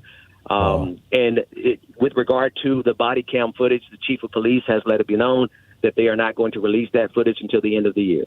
Until the end of the year? Yes, Whoa. sir. Why? They say it is material to their investigation, and they have turned it over to the Mississippi Bureau of Investigations. And so, as a matter of law, they are not required to release it. But as I have seen in so many cases, if this video exonerated their officer, they would have released minutes. I mean, yes, I'm totally with you, Ben. We're talking with Ben Dixon, the Benjamin Dixon Morning Show. This is grim stuff. How is the community reacting? Are you expecting that there will be, protests and those sorts of things? There have been nonstop protests every day since Jaheim was killed. The protests are continuing. There's a mass protest being organized on November 5th, where organizers from across the country have chimed in. Attorney Benjamin Crump has taken the case. And just a few moments ago, I was able to meet with mothers and fathers of other victims of police shooting who have flown into town to give support to the mother. Wow. This is a big deal. Ben, what can people do about this? Is there any place to contact, anything to do, or just do we need to watch and keep track of how this thing plays out? We really do need help, Tom, because the tactic here is letting time pass by, and getting the word out is extremely difficult with the algorithm. So if your audience can research it, look them up, Jaheim McMillan, just merely doing the Google search is helpful. And if they are so inclined and they look at the videos that have been put out, chime in on the conversation, because we need public support to get the word out about this. And what the family is only asking for is for them to release the tapes, release the body cam. So if the audience would join us and say, release the body cam, and whatever the body cam says is what we will all go with. And for people who follow me on Twitter, I just retweeted your tweet of this morning, your pinned tweet of the video of this. So, yes, pretty grim stuff. Ben Dixon, yes, keep doing the great work out there, and thank you for giving us I really appreciate you flagging me this morning on this. I got a text message from Ben this morning going, hey, look at this. And I was like, whoa, we got to talk about this. Ben, thank you for that. Tom, thank you so much, Tom. You're a great help. Thank you. Always great talking with you, Ben. Have a great one, and we'll do our best on this. It is 9 minutes past the hour. It's Anything Goes Friday, picking up your phone calls. Jessica in Chicago. Hey, Jessica, what's on your mind today? Hi, Tom. That was so apropos. I will call. Ben Dixon is doing a good job. I will call. I will say release the tapes. I've even called Benjamin Crump's office before, a long time ago, but I won't go into all that, but I had that on your show before. But you are right about red states having all the crime, number one in crime. These Republicans are running these ads in Chicago, and it's so absurd. They're running the crime ads when Trump is the crime spree. And indeed. Yes, I need Ziggy. I need to reach out to him. I not only want a bumper sticker, Trump is the crime spree, but I would wear a shirt all around. I would go to these expensive shopping centers like Oak Brook and wear Trump is the crime spree. And there are just so many endless. He's being investigated for more than 10 crimes. 2 are fundraising frauds. But what I was reading all the crimes, and he's even being investigated for murder conspiracy to the vice president. Yeah. And yeah. So I just find that, Pence, the reporter just recently asked him if he would vote for Trump, and instead of saying, well, no, he wanted me dead, I mean, Pence, just all he could muster up was that he said, I would prefer to vote for somebody else. Pence is a wimp. I mean, he's just sadly, the guy's got no political future. And yet he thinks he's going to be president. I mean, and so he's hedging his bets, and he's trying to treat Trump nice and not piss off the base. And it's just it's pathetic. Too, I believe. It's pathetic. He's like a dog that's been kicked too many times. It's sad. It's tragic. Jessica, thank you. And one last thing, you'll be so proud of this. In a red state debate, debate in Oklahoma, the governor's debate, Joy Hoffmeister said how the violent crime rate in Oklahoma was higher than New York or California. It's true. And Kevin Slitt tried to laugh that off. He said, oh, no, that's not true. But, Tom, you would be so proud because you always voice that opinion. Her ratings, her poll ratings skyrocketed right after that. They went up. Yeah. They went up. Yeah. So your voice is out there. People are listening. 8 out of the 10 top homicide states in the nation are red states. It's and Oklahoma is certainly among them. Jessica, thank you. Thank you very much for that. Robert in Yampa, Colorado. Hey, Robert, what's on your mind today? Well, I was traveling through Utah and came across the gas sticker wars, so I decided to participate, and I found this sticker that says "We did that" with a picture of Putin and Trump pointing, so you could do that. But the interesting thing about it is on Etsy, you pay $149 to get 100 of them. Mm-hmm. But on Amazon for, I did that with Biden pictured, is $4.99 per 100. Mm.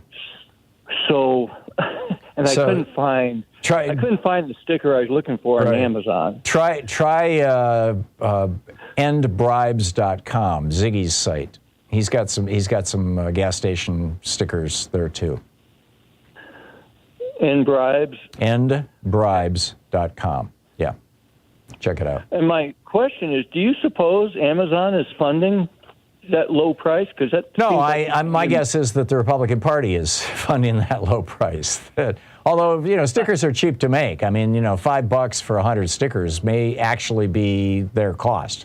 And then, if they're charging shipping on top of that, and the shipping is costing them, I mean, you can send stickers in an envelope. So the shipping might be costing them 50 or 60 cents, and then it'd be charging $4 or $5 for shipping. And there are companies that make their profit in their shipping fees rather than in their product, and they sell the product for cost. Everybody thinks they're getting a bargain.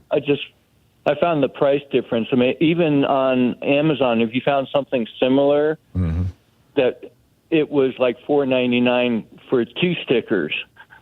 But for 100 for one that said that attacked Biden. Yeah. So it sounds like the attack Biden stickers are being subsidized on Amazon, and the attack Trump and Putin stickers are not. Yes, it does. Yeah. Okay. Sadly. That's all I had. Thank you, Robert. For now. Good to hear from you. It's amazing how this stuff works. It's just incredible. It's 15 minutes past the hour. We'll be back with more of your calls on Anything Goes Friday here on the Thom Hartmann Program. Stick around. This is the Thom Hartmann Program. Will the Republican Party hand Ukraine over to Putin? Are Montana voters going to reshape abortion rights? We'll talk about all that, too, in just a moment.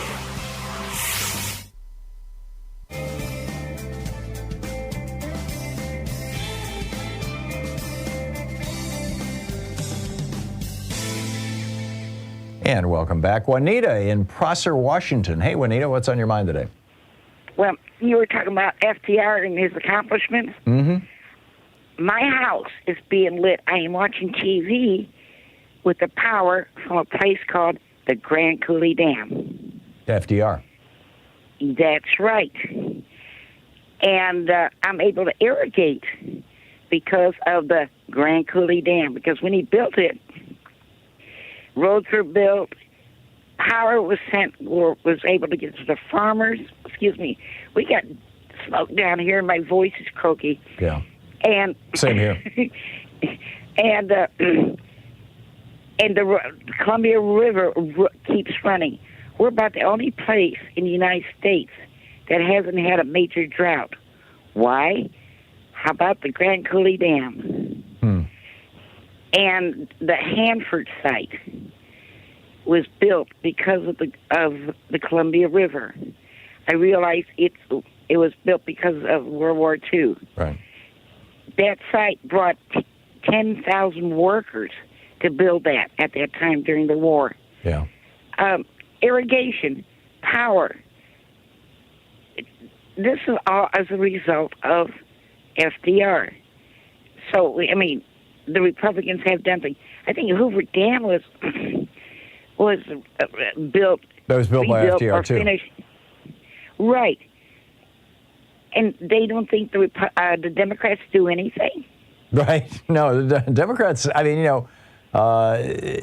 there's a long list, frankly, of Democratic accomplishments, and all things that today would be opposed. Social Security, the right to unionize, Medicare, Pell Grants, minimum wage, unemployment insurance, worker safety laws, the EPA, land grant colleges. That was Lincoln. The Republicans want to jack those too. The world's finest public school system, the Eisenhower Interstate Highway System.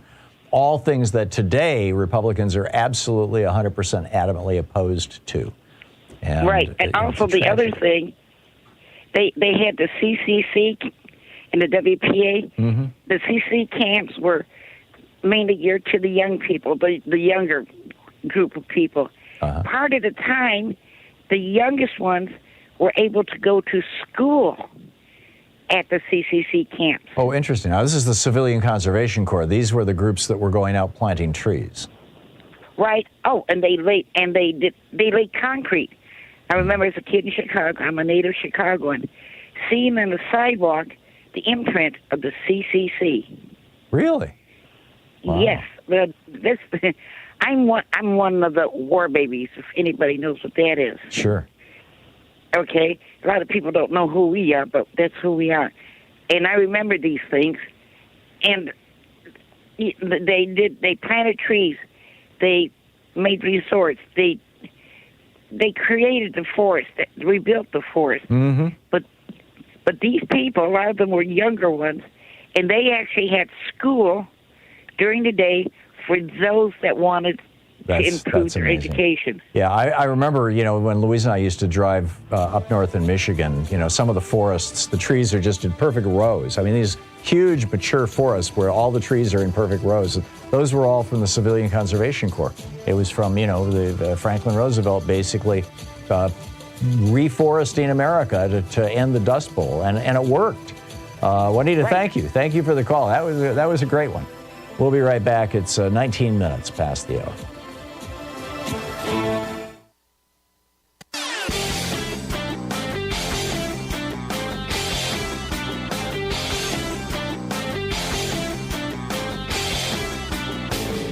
Change starts with you. You can be calling your Democratic or Republican representatives to let them know what you think by calling 202-224-3121. It's the Capitol switchboard. It'll get you right through to them. There are no good, solid numbers on it, but it appears that the majority of people who have Medicare Advantage programs or plans believe that they're on Medicare. This is certainly how Medicare Advantage is sold. Oh, you're missing out on benefits under Medicare. It's Medicare Part C, don't you know? C for commercial, right? But people don't realize that when you sign up for Medicare Advantage, you are leaving behind Medicare, and you may never be able to get back to it, or at least not in the way that you could have if you had signed up for it when you were 65 and you stayed with it. And now stepping into this void come Congressman Mark Pocan and Congressman Ro Khanna with the new Save Medicare Act that would prevent this kind of deceptive advertising and marketing by forbidding insurance companies and HMOs and whatnot from using the word Medicare to sell these for-profit plans or these so-called Medicare Advantage plans. We all need to be supportive of this. There's a whole video about it over at thomhartmann.com. Check it out.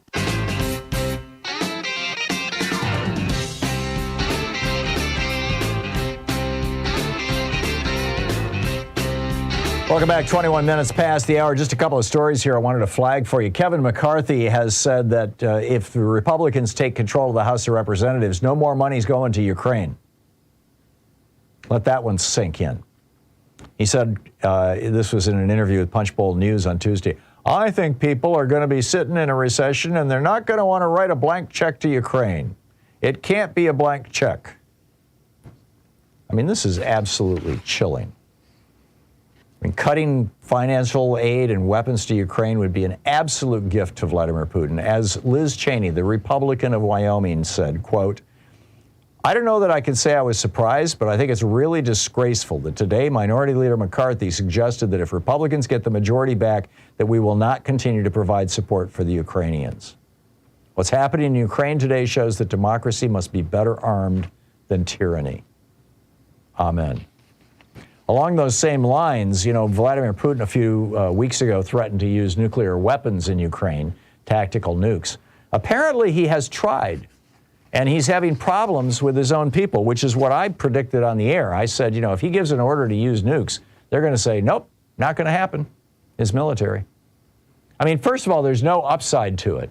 It would further make Russia an international pariah if they shot a nuclear weapon into Kyiv or Kherson or any of these places. A Hiroshima-sized bomb or a smaller one. It would make them instantly. It would alter the balance of power in the world, and in a way that's adverse to Russia's interests. Number one. Number two, you'd have radioactivity blowing over Russia. Apparently, Putin has ordered 2 nuclear tests, one in the Barents Sea underwater and the second one underground in the Arkhangelsk region. And both times the tests were not held. And there's a lot of speculation among the intelligence services that this is because Putin is getting pushback from his own military. This from a piece in the Mirror, mirror.co.uk. Vladimir Putin tried to detonate a nuke, but his plans were sabotaged, an insider has claimed. Top brass at the Kremlin are, quote, sabotaging his plans to use atomic weapons. Or it's possible that there are issues due to technical failures. Nobody's really certain which it is, but in recent days there have been a series of NOTAMs. I'm a pilot. This is something you get if you're a pilot. They're notice to airmen is what it stands for. Although they're calling it notice to air missions. I don't know, maybe they've renamed them since I got my pilot's license in 1973, but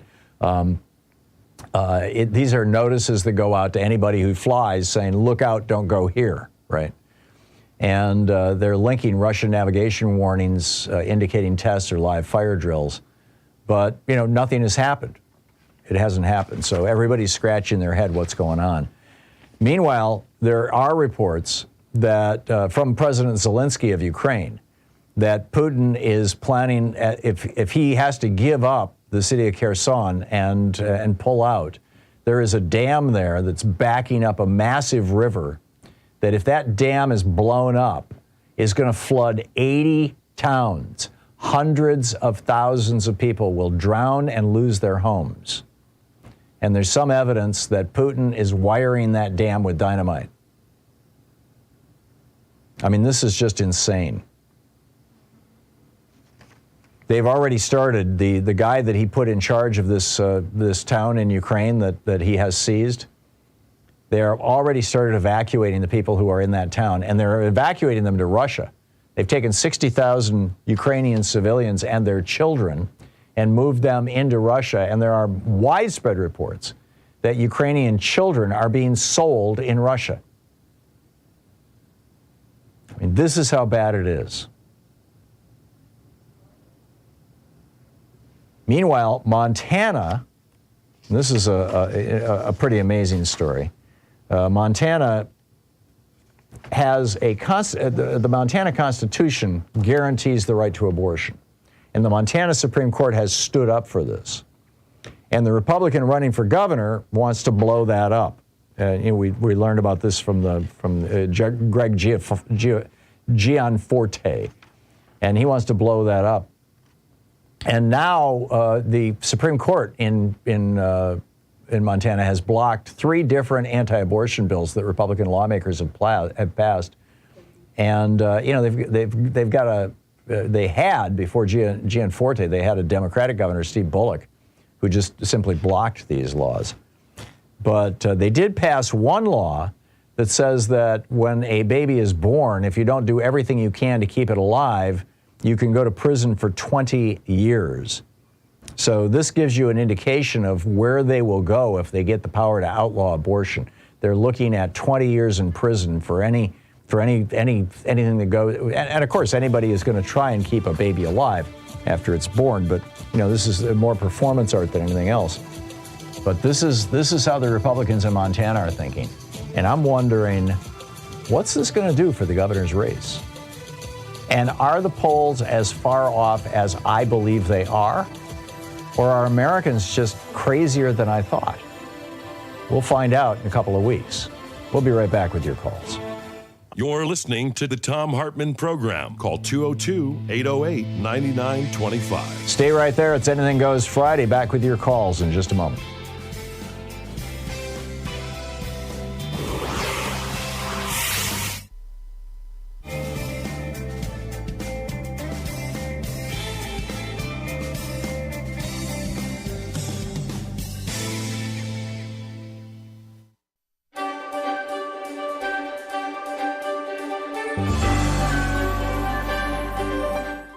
Today we're reading from Behold America by Sarah Churchwell, The Entangled History of America First and the American Dream. This is from the prologue. On Monday, 30 May 1927, a cool day with showers forecast, New Yorkers were gathering for the annual Memorial Day parades around the city. It was only 9 years since the end of the European War, into which America had been so reluctantly drawn, and Europe had suddenly become closer than ever before. Precisely 10 days earlier, Charles Lindbergh had completed the first solo flight across the Atlantic in the spirit of St. Louis, and no one had yet stopped celebrating. Front pages around the country reported that Lucky Lindy had been mobbed in London, greeted by rapturous crowds of 150,000. Few Americans were talking about much else than the newest national hero, but in New York that day, different kinds of mobs were about to gather. Around 8 a.m., a group of Italian immigrants living in the Bronx set out for the elevated train on their way to Manhattan to join the parade. But they were not going to honor the American soldiers who had died in the service of their country. They were supporters of Mussolini, planning to join 400 American fascists who were marching in Manhattan's Memorial Day parade as part of the official fascist movement in the United States. They had been invited by the parade's organizers, to the outrage of many anti-fascists, including Italian nationalists and anarchists who threatened violence if the invitation wasn't rescinded. It wasn't. Like all his fellow fascists intending to march that day, Joseph Carisi was wearing the black shirt uniform, sporting leather boots, jodhpurs, a black cap, and carrying a steel-tipped riding crop. When he stopped to buy a newspaper, Carisi was jumped by two men, stabbed in the neck, and left to die on the sidewalk. Another fascist, Nicholas Amoroso, who was running either to catch up with his group or away from the killers, reports vary, was shot 4 times, once right through the heart. One of the two murdered men had served in the American Army during the Great War, the other with the Italian Army, papers reported. The parade they had meant to join took place without them, a fascist delegation of several hundred that was guarded by police to, quote, avert disorder. After the parade, the American blackshirts returned to their headquarters in the heart of Times Square. There, another of the fascists standing outside was set upon by 3 men. He defended himself with his riding crop as his fellow blackshirts charged out, brandishing clubs and whips, chasing the assailant through the theater traffic in Times Square, who fled as the black-shirted mob tore through the traffic. 100 fascists, reported the New York Times, rushed the attackers. A melee ensued that was quickly dispersed by the police. There was also violence in Brooklyn, where a parade of fascisti marched from the Angelo Rizza Fascista League at 274 Troutman Street in Bushwick. The LA Times reported several hundred men were parading, including 40 or 50 in the black shirt uniform. Fights broke out between supporters and protesters mingling on the sidewalks, and an anti-fascist was found lying on the ground, stabbed in the back. He survived and identified a fascist as his assailant. Accompanied by 30 police reserves to forestall violence, the marchers made their way through Brooklyn, stopping at the Wilson Avenue station, where the fascisti came to attention and gave the fascist salute. They ended at a Roman Catholic church, where the priest blessed them under large American and Italian flags, while the police remained on guard. The biggest outbreak of violence that Memorial Day, however, occurred in Queens, where it centered around a different right-wing group, not Italian Americans, but the self-proclaimed 100% American kind. By 1927, the Ku Klux Klan had spread across the United States since its rebirth in Georgia 12 years earlier. The first Klan was formed in the immediate aftermath of the Civil War, as former Confederate soldiers in Tennessee created a secret society to promote white supremacism, and terrorize the newly freed slaves in the South during the Reconstruction era. The name is generally believed to have originated from the Greek word for circle, kuklos, while Klan pays homage to the mystified Celtic heritage supposedly shared by white Southerners. Within a decade or two, the first Klan had been successfully suppressed by law enforcement and died out by the turn of the century. But in 1915, it was resuscitated in Georgia, and by the early 1920s, the second Klan had achieved a powerful political presence in the United States, not only in the South, but across the country. I would add this is because of 1915, the movie Birth of a Nation came out.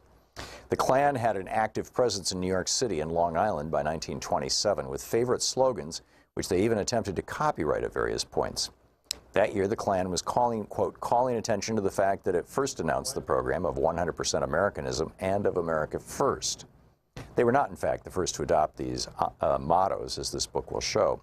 In 1927, both phrases had been around for a decade or more. But as far as the Klan busily copywriting hate was concerned, America First belonged to them.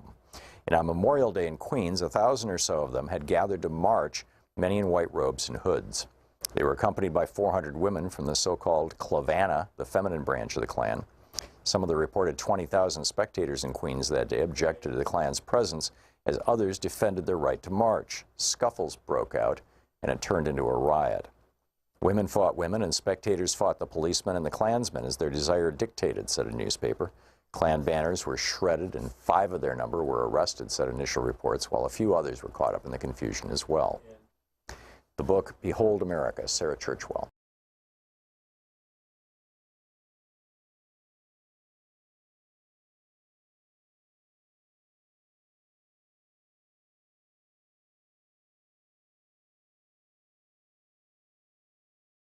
With your friends. We're available on SiriusXM, Free Speech TV, Pacifica, commercial stations nationwide, YouTube, Twitter, Facebook, on the Thom Hartmann app, and you can even tell your smart speaker to listen to the Thom Hartmann Program. Welcome back to Anything Goes Friday, 34 minutes past the hour here on the Thom Hartmann Program. And Pat in Evanston, Illinois. Hey, Pat, what's on your mind today? Oh, thank you, Tom, for taking my call. Just listening to the radio of all the problems, they almost sound insurmountable. But I'll go on with my question. Frank DeJoy, how in the world is he still there? Louis DeJoy. Anybody. The one that runs the U.S. Post Office stuff. Yeah, Louis DeJoy. He's still there. Pardon me, not Frank, Louis. He's still there because there is at least one Democrat on that Postal Board of Governors who is looking, this is my speculation, but I'd be willing to put money on it as a bet, is looking at the possibility of a job on the board of directors of FedEx or UPS once they privatize the post office. And seriously? Yeah, I mean, this is a play to privatize the post office. It's been going on since the Reagan years. And, when they shifted the post office from being a private, from being a wholly owned government entity into being a private, a semi-private corporation like Amtrak, and they're trying to privatize the post office, and there is a new appointee that is being fought tooth and nail by Republicans. It's got to go through the Senate, and that Biden has proposed, and we'll see what happens. That's what I thought. Yes, that's what I thought. But if this woman gets in, forgive me, I don't recall her name, but. If this new appointee gets in, then probably they'll fire DeJoy right away. But DeJoy, I mean, he destroyed hundreds of these high-speed sorting machines. He's closed down post offices. He got rid of the post office drops box in front of our office here, and we now have to, Sean drives by a post office on the way home. She has to drop off our mail, and that was all just to mess with the election in 2020. I mean, it's this guy should be in jail, and he's got clear conflicts of interest. I believe he's committed multiple felonies, Louis DeJoy, and I would like to see, I'd like to see him answer for it. So we'll see. Pat, I know. I got to move along, but thank you. Yeah, let your members of Congress know. Ike in Charleston, South Carolina. Hey, Ike, what's on your mind today? Yeah, hey, Tom. Something's bugging me about this whole news media thing going on. Did you hear a report about something about inflation? It seems like they got to shove this down my throat every time they come on TV. Right. I know the prices are up. What do you gain by telling me 3 times, 6 times, 23 times a day that we have an inflation in this country? It hurts the Democratic administration. It hurts the party in power. Exactly. And so why don't you take it a little bit further? Does anybody out here in the audience know why we're having, particularly in the food sector, why we're having problems like we are? Has anybody paid attention? Do you realize that there's droughts and floods and fires going on that are ranchers and... Well, we also have the highest profits in the history of the world, basically, going on in corporate America right now. It's so profitable that you've got the two largest supermarket chains preparing to merge because they're both swimming in cash. I mean, it's just, Katie Porter did a great piece on this the other day. I retweeted it. 54% of all of the inflation right now can be laid at the feet of increases in corporate profits. Not corporate profits. We have, there's normal corporate profits. These are over and above normal corporate profits. And that's more than half of all the inflation in the United States. I was going to make mention of that, but I also want to point out the Yangtze River in China is drying up. The Rhine River in Germany is drying up. Yep. You can't get the barges down the Mississippi. Yep. The groundwater's gone way low in India. They don't have the water they used to. They can't. I don't think they're even going to be able to feed themselves this year coming up. Yep. It's going on all over the globe, and what I use that as the bigger picture. This is another example where the Republicans continue to ignore it. But I got news for you. Climate change is already here, and we're already in it. Yep. Amen. And it is going to radically affect food prices going forward. And it's also going to affect housing prices when with several million people living along the coasts can no longer live where they're living, and they're looking for a place to live. So, I'm with you, Ike. It's tough times. Ike, thanks a lot for the call. Pam in Independence, Oregon. Hey, Pam, what's on your mind today? Yes, I'm calling you about DCEs. Direct contracting entities. This is the let's privatize Medicare in huge chunks rather than one person at a time. Is that what you're talking about? Yes, because I heard you talk about it earlier this week, but I came in at the end, and so I'm concerned. Is this something they can just stick you in and you don't even know about it? Yes, DCEs were something that came along with the Trump administration. The Biden administration has gotten rid of them, and in fact seems supportive of. That is arguably even worse. And there's an acronym for it, plus the word SMART. And you can read all about it over at socialsecurityworks.com or .org, I guess it is. And, it's something that we need to be letting our members of Congress know that we do not want Medicare further privatized. They should not be able to use the word Medicare in their advertising. Medicare Advantage should be called something else. And this new plan that is replacing the DCEs should be blown up too. And the way to deal with this is to yell and scream. I mean, figuratively, you want to be reasonable.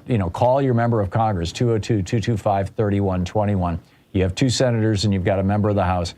Call them and let them know that you are opposed to this administration's actions to privatize Medicare, and you are opposed to, and you support the legislation that Mark Pocan and Ro Khanna put together, the Save Medicare Act in the House of Representatives. Okay, Pam? So okay, but if they put you into that, is there a way to get out of it? I don't know. With the new program, I'm not sure. I believe the way it works is your doctor sticks you in it, or your hospital sticks you in it if you're affiliated with any of these groups. And so probably to get out, you would have to fire your doctor. But I'm sorry, I don't know the answer to that question. We should get Alex Lawson back on the program and do a deep dive into this stuff. Pam, thank you for the call. Great. Thanks for the question. Yeah, thank you. You've got me curious here. Jamie in Houston, Texas. Hey, Jamie, what's on your mind today? You were talking about the debt ceiling. Yeah. And I just want to let you know that what I know about the debt ceiling, I got from Rachel Maddow, so you can double check it. But anyway, Woodrow Wilson introduced the law because he ran for re-election on the promise of not being involved in European wars. So that's what I thought. He decided to go to war. Right. It was a tip of the hat to the anti-war people as we led up to World War I. That was my recollection. Yeah. Yeah. He promised that the country wouldn't go into debt, so he created the debt ceiling. So my question is, why don't the Democrats just get rid of it instead of letting the Republicans use it as a hammer, because they always do that? I agree. I completely agree. I've been saying this for years, Jamie, that the Democrats, when they have enough power, enough control, they should just eliminate the debt ceiling, because the Republicans just use it as a hammer, and it was never intended for that. And it was more of a stunt. And frankly, Republicans never talk about the debt ceiling when they're in the White House. I mean, Donald Trump added $8 trillion to our debt. Did you hear him talk about it? Ronald Reagan took us from a national debt of $800 billion to $3 trillion. Did you hear him talk about it? No. George W. Bush added $4 trillion to the debt. Biden had to increase the debt ceiling, even though he had to increase it to pay off Trump's expenditures. Yeah, there you go. Exactly. Jamie, thank you very much for the call. Earl in Hyde Park, Illinois. Hey, Earl, what's on your mind today? I tell you, he had a sandwich. Earl? But he didn't bring you nothing. Earl is not there. Okay, Kevin in Mason, Ohio. Hey, Kevin, what's on your mind today? Thanks, Tom. Just to flag a real big article on Tim Ryan. I'm in Ryan country, and this guy is he needs any little nudge. Tim Ryan is winning the war for the soul of the Democratic Party. Yeah. October 21st, guest essay in New York Times. Photos, real fun. Tim's a good guy. Oh, and he's and when I first met Tim Ryan, it was probably 8 years ago, thereabouts, something like that, 9-10 years ago, and we were both speaking at a Marianne Williamson event in Los Angeles because he meditates, and he was there talking about meditation, strangely enough. And and I was talking about meditation. I mean, this is Marianne Williamson. This is an event about meditation, and we had dinner afterwards. And his, he was part of the New Democrat coalition, as I recall at that time. But he has gone completely progressive, and God bless him. And I hope he becomes the senator. He's learning lessons from Sherrod Brown, and who's been on this end NAFTA kick for decades. And it says, but it goes into his manufacturing back to America policies. And you had a guy called in the other day complaining about the Lordstown factory. Well, they're making electric cars. It tells you, and he wants to put chip factories in Columbus and in Toledo. But it's really funny near the end. I mean, second paragraph it says he's into yoga and meditation. Right. At the Trump rally with Vance says, and he's got two books on yoga and meditation. Not one, but two books. That was the September rally with Trump. Yeah. I mean, if you could get him on, even just to. We have reached out to Tim Ryan's campaign 3 times now, inviting them to come on the program. Tim has been on the program. He was on this program, way back a decade ago. Right. Talking about meditation, but we haven't talked about politics. I didn't want to, because there were some areas back in the day where his politics were quite different than mine. That's not the case any longer. And we've, like I said, we've reached out to him, but he's in the middle of this knockdown drag out, and I'm hopeful that I'm going to call. He'll come. Yeah, thank you, Kevin. I'm going to call his office and ask him to get on your show. Okay. The writer's a reporter for ProPublica. Yeah, sounds like a plan. Kevin, thank you very much for the call. Tim is a good guy. He's absolutely a good guy. And you want him as a senator in Ohio. He'll do good by you. We'll be right back. You're listening to Thom Hartmann. Visit thomhartmann.com for audio and video archives. It's 46 minutes past the hour here in the place where despair is not an option.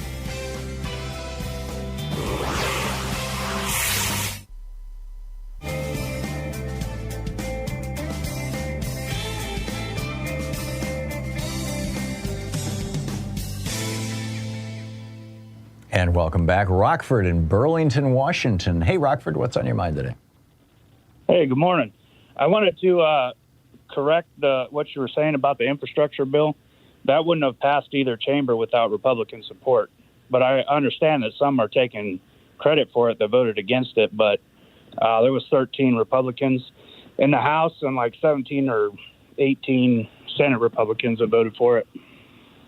Are you sure? Yeah, I'm positive. It wouldn't have passed either chamber without. Actually, there was 6 progressive Democrats that voted against it. So it had to have Republican support to even get through. Yeah. Okay. Here are the 19 Republicans who voted for the bipartisan infrastructure bill. Meet the 13 Republicans who voted for the infrastructure bill. Okay. I got it. Yeah, they're certainly definitely a minority, Rockford. I mean, it's a very small number. 19 of them. Yeah, I understand. But some did support it. Yeah. And I also wanted to say that Rand Paul, Lisa Murkowski, Susan Collins, and John McCain in 2017 prevented the repeal of the Affordable Care Act without a replacement. Yeah, you're right. It was John McCain, in fact, who did a lot of that. Yeah. Those guys. I don't think the Republican. I don't think the Republican Party would do that today. But hard to say. But again, these were people who were bucking their party. So if you're trying to polish the reputation of the Republicans, I think you're doing the reverse here, Rockford. No, I'm just saying you made a challenge before about if you can find Republicans and improve people's lives, and I see. There's 30 of them. Yeah, these are the occasional vote here and there. I'm saying, can you find any major legislation that Republicans have done? And neither pieces of those legislations would exist without them, is what I'm saying. I get it. Rockford, thank you for the call. Paul in Lucerne, California. Hey, Paul, what's on your mind today? One quick thing here. Hey, Rockford, all those Republicans are retiring. That's why they voted for it. Oh, really? That was also in the article. Yeah. Oh, interesting. Okay. Now, I'd like to talk about gas companies ripping off America. Say that again? Gas companies, big oil ripping off America. Oh, okay. We subsidize them with our tax money. We subsidize big oil. They're supposed to pass. Now, this is what I learned in civics, okay, on why we subsidize big oil and sell them discounted oil leases. They're supposed to pass the savings on to the American taxpayer, and they're not. That's correct. In fact, the largest refinery in the United States is now owned by the Saudis. By the Saudis. It's in Texas. Yep.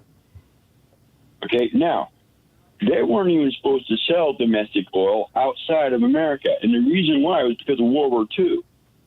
We went through a whole generation with our own oil. No, actually, it wasn't World War II. That law was put into place in 72 or 73 by Richard Nixon. Yeah, but it was because of World War II using up all our domestic oil. Okay. I didn't say the war. I thought it was because of the Arab oil boycott, but whatever. Well, it was to compensate for the Arab oil boycott, but the reason why was we no longer had the domestic oil that we had before World War II. We used up a whole generation worth of oil in that fight.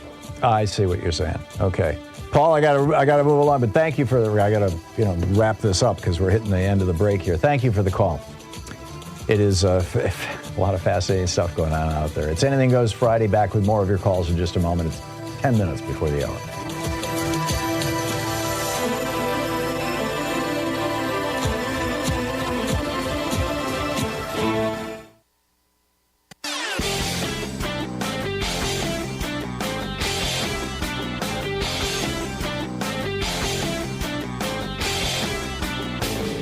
Hey, I have a new book out. It's called The Hidden History of Neoliberalism, How Reaganism Gutted America and How to Restore Its Greatness. Greg Palast calls it a hand grenade of a book. You can pick it up wherever fine books are available. Tag you're it.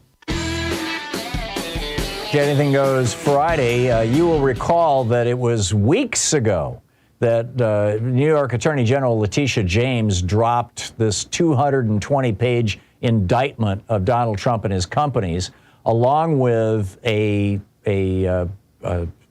what do you call it? Served a subpoena on Trump to come and testify.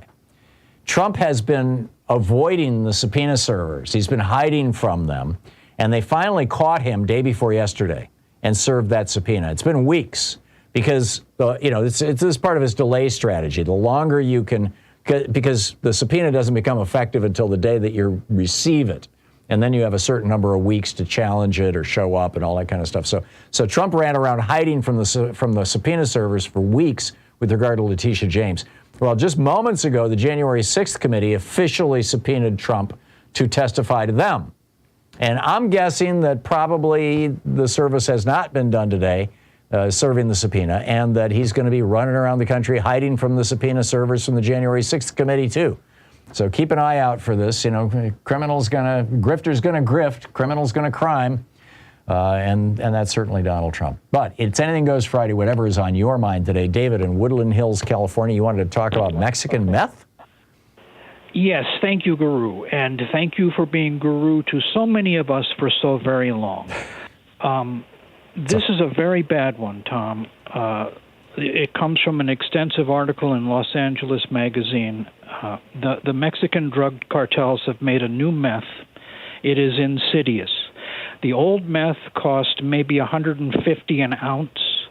The new meth costs $40 an ounce. Homeless people can spend $1 and get high for a day, day and a half. They busted one dealer with $660,000 in $1 bills in his house, and they are making it with such horrible chemicals. It's so cheap to make, it's just foul, that you are virtually guaranteed to go schizophrenic when you start using this stuff. The old crack, the old meth, maybe you go schizophrenic, maybe not. This stuff, you're almost guaranteed, and it has created the tent cities, because the homeless before who lived in a refrigerator crate on the street, they couldn't live this lifestyle. Under these tents, they can, and I live in L.A., and I drive a lot, and more every day I see people just raging on the street. Yeah, same here in Portland. And I also you think believe, it's because they're high on meth. one more thing. If I may add one more thing, sure. I believe the conservative powers that be love this, because it is contributing to the breakdown of society, and people will be screaming for martial law. And it reflects poorly on the Democratic administrations of most of our cities and certainly the nation as a whole, and it gives the Republicans one more thing to scream about with regard to crime. David, thank you for the heads up on that. I'll have to go looking for that LA Times, or that LA Magazine, you said? LA Magazine. Yeah. LA Magazine. I'll go looking for the article. David, thank you very much. George in Chicago. Hey, George, what's on your mind today? Hi, Tom. Thanks for taking my call. Sure. Before I get to my point, we have German pharmaceutical combines to thank for meth. They invented it and perfected it in the 20s and 30s, and it was provided in quantity to every member of the German military in World War II so that they could stay awake and fight for 4 or 5 days at a stretch. Yeah, Hitler was taking it too, along with that drug that they give people who are heroin addicts. That also starts with methadone. Yeah, it also starts with an M, methadone. But yeah, continue. But anyway, in connection with what the previous caller said, it doesn't take long with meth to reach a point where the downside outweighs the upside, and you just get deeper and deeper. I mean, there was huge dysfunction in the German military as the war went on because the soldiers were just whacked out of their minds. And then there was a huge black market in the years after the war because people had to have it. And it didn't just include the military, it included civilians too. But anyway, what's been making me really angry for the past 3 months is an outfit that has been putting on the most dishonest political advertisements, both on TV and radio, and they interrupt baseball games, but not so much the Cubs, but the White Sox here in Chicago, both on radio and TV, and now in the postseason games. It's called People Who Play by the Rules PAC. Well, People Who Play by the Rules PAC is funded by one guy, Richard Uihlein. Oh, and the right-wing billionaire. It's run by his loyal servant, Dan Proft, P-R-O-F-T, who once about 10 or 12 years ago ran for governor of Illinois and failed, and is a longtime right-wing conservative radio media personality in Chicago. But he runs this dishonest, well-funded PAC from Florida, and it's raising havoc with Illinois politics. And I'm hoping that the Democrats hold on to both houses of Congress. What they have to do is, in addition to the law requiring that a politician say that this is my ad and I approve of it, if you've got a major funding principal of one of these .coms or PACs, or the sole funder, it should have his name at the end, too, so we know who it is that's paying for this. I believe that was part of the For the People Act that Manchin and Sinema and all the Republicans blew up in the Senate. Yeah, we can't. We have to have transparency. We can't have these people hiding behind an opaque shield. Yeah, I agree with you. I completely agree with you, George. This is the purchasing of America by some very, very toxic people. George, thank you for the call. I don't know the specifics about that PAC, but I do know that, there's this thing happening in America where billionaires are buying politicians. We'll be right back. You're listening to Thom Hartmann. Our local newspapers are being merged, purged, shrunk, shut down, and looted by Wall Street profiteers. Yet, there's good news. In the towns, those media vultures. In addition to bringing you the Thom Hartmann Program here on Free Speech TV and Video Media Online, we also have a whole set of ways you can interact with us and tools you can use to spread the word about the importance of democracy and the threats to it in our republic. First, there's your daily homework. Sue Nethercutt puts together a daily email newsletter that has a link to every story I discuss on the air, so you can find my sources and you can share them with your friends. It's free and you can sign up at thomhartmann.com. Second, I publish my daily take every day over at the hartmannreport.com website. That's also free if you want the daily 5 days a week rant in your inbox. No ads either. Third, we have the podcasts. There's the free 1-hour version of our daily show that's advertising supported. You can find that wherever you get your podcasts normally. And then there's also the podcast of the entire 3-hour show with no advertisements, and that's available by subscription over at thomhartmann.com. So check them all out at thomhartmann.com and hartmannreport.com.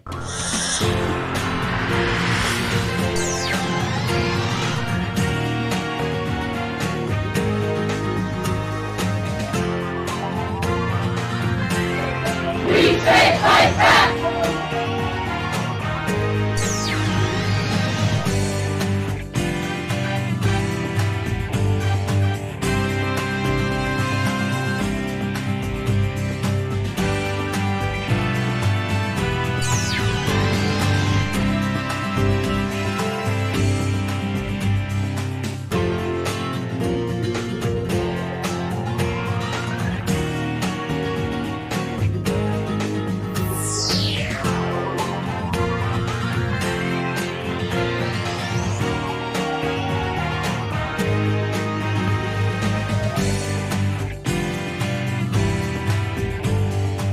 Our book today in the Thom Hartmann Book Club is Common Sense for the 21st Century by Roger Hallam. The subtitle, Only Nonviolent Rebellion Can Now Stop Climate Breakdown and Social Collapse. This is from the foreword. I was there for the past 20 years. Climate activism. It didn't work. We protested in our hundreds of millions. It didn't work. We raised billions to reach people and politicians. It didn't work. We signed countless online petitions. They didn't work. We looked to the United Nations to resolve the crisis. It didn't work. We trusted progressive politicians and their reforms. That didn't work. Al Gore had a big concert and a PR campaign. It didn't work. Countless NGOs, non-governmental organizations, did their best, and it didn't work. I worked with green NGO campaigns, champagne environmentalists, and lying politicians. I was wasting my time.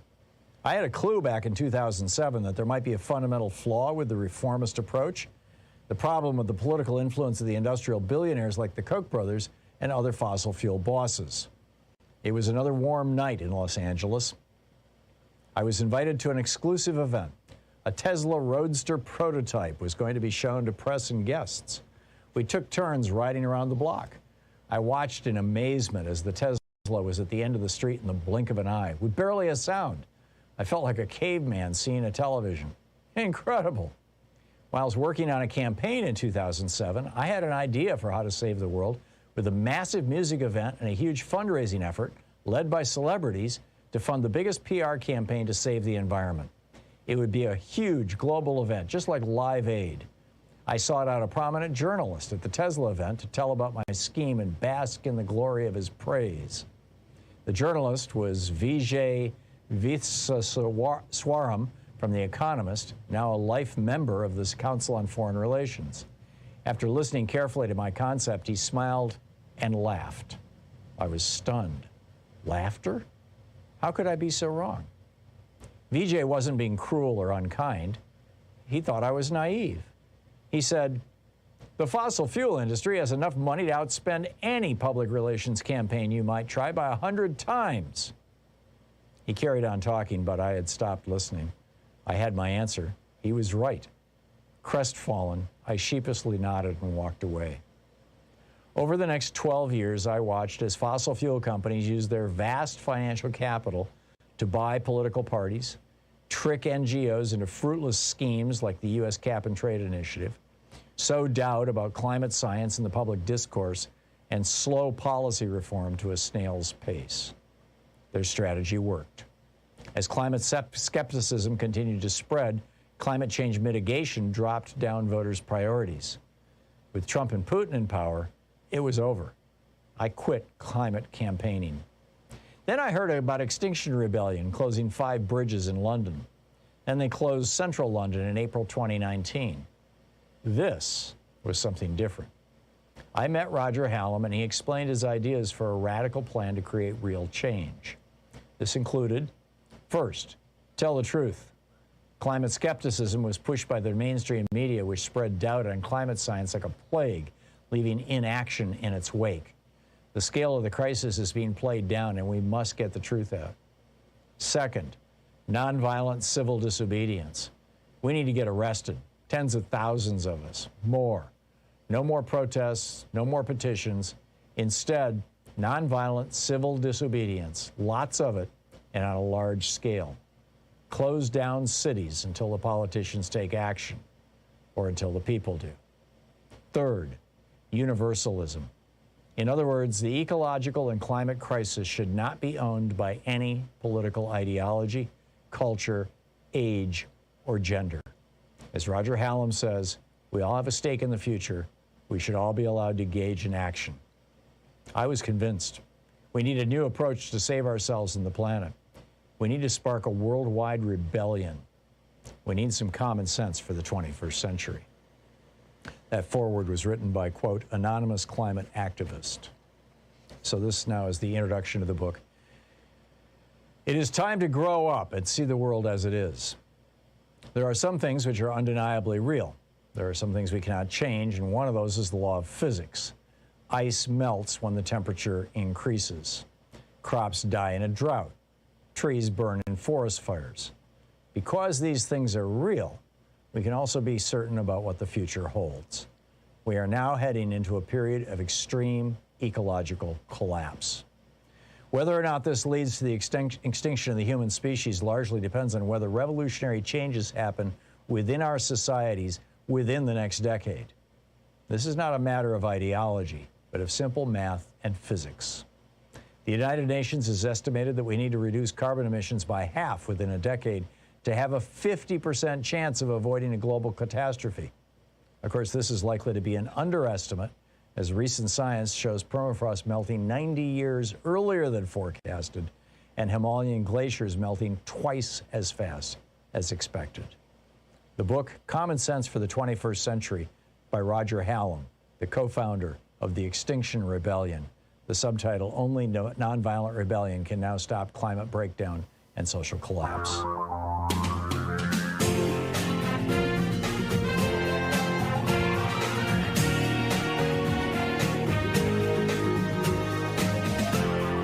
This is the Thom Hartmann Program. Welcome back to the third hour of our program. We started out with ending money as speech is the only way to restore democracy in our first hour, and this holy cow revelation that Trump was apparently selling secrets about what America knows about China and Iran. Or if he wasn't selling them, he certainly had them down at Mar-a-Lago, where we know of a Chinese spy and a Russian spy, these two women who were very close to Trump, out golfing with him, sleeping at the resort. What the hell is going on with this? Also, we talked in the first hour about the Republicans who want to hand Ukraine over to Vladimir Putin. Ben Dixon dropped by in the second hour about this latest teenager who was assassinated, essentially, point-blank shooting in the head by the police down in Mississippi. And Montana voters, what they're up to on abortion rights. It's, of course, Anything Goes Friday, so we're taking your calls on any topic, whatever you want to talk about, and we'll get to those calls in just a moment. 2 quick stories, though, that I wanted to share with you in this hour. The first is, I asked, or I mentioned a week or two ago, what happens to a nation when you have more guns than people? We are literally the only nation on earth with more guns than people. There's 120 guns for every 100,000 Americans, for every 100 Americans. In Yemen, there's 50 guns for every 100 Yemenis. And in most Western countries, most of Western Europe, for example, it averages between 10 and 20 guns per every 100 people. Same in Australia. But here it's 120 guns per 100 people, which is insane when you think about it. And so what happens when that happens? Well, what happens is stuff like this. A family in Florida, a stand your ground state. By the way, we know that when stand your ground legislation, this is legislation that was pushed by ALEC, back in the day, that when stand your ground legislation gets passed, then the homicide rate goes up in state after state. We've seen this over and over again. And here we are in Florida. This family has a Ring doorbell camera, and they got notified that there was somebody sitting in a car out in front of their house. Now, the backstory here, what had happened was that a family down the street had received a prescription delivered to them for this family that has the Ring doorbell. In other words, a prescription came to the wrong house. So they were bringing the prescription over to the right house to deliver it to them, to say, hey, this prescription got delivered to the wrong house. They parked out in front. They sat out there for a few minutes trying to make sure that they had the right people in the right house, because you don't want to hand prescription drugs off to the wrong people. And then got out of the car, and this family comes out, guns blazing, a couple of .45 caliber guns. I've shot .45 caliber. Those are big bullets. This is serious stuff. And the woman who was going to deliver the pharmaceuticals, thinking that her car was going to be carjacked, she hadn't gotten all the way out of the car yet. She jumps back in. She throws the car in reverse, slams into the car behind her, trying to get the hell out of there, puts it in drive, drives away. And these people with their gun from inside the house come out to the street and fire 7 bullets into this fleeing car, one going right through a baby car seat in the back seat. Now, thank God there was no baby in the car seat at the time. This was just, mom trying to deliver this prescription to the right house. But 7 .45 caliber bullets.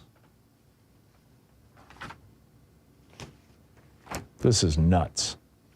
Also, our geeky science for the day. The Center for Environmental Health has announced a study finding that 8 popular sports bra brands and 6 popular athletic shirt brands have unhealthy levels of BPA, bisphenol A, in them. BPA, you'll recall, is the plasticizer that they put in softer plastics that they've banned from a lot of drink bottles and things. They'll say BPA free. It doesn't mean that everything is BPA free. BPA is a hormone disruptor that mimics estrogen.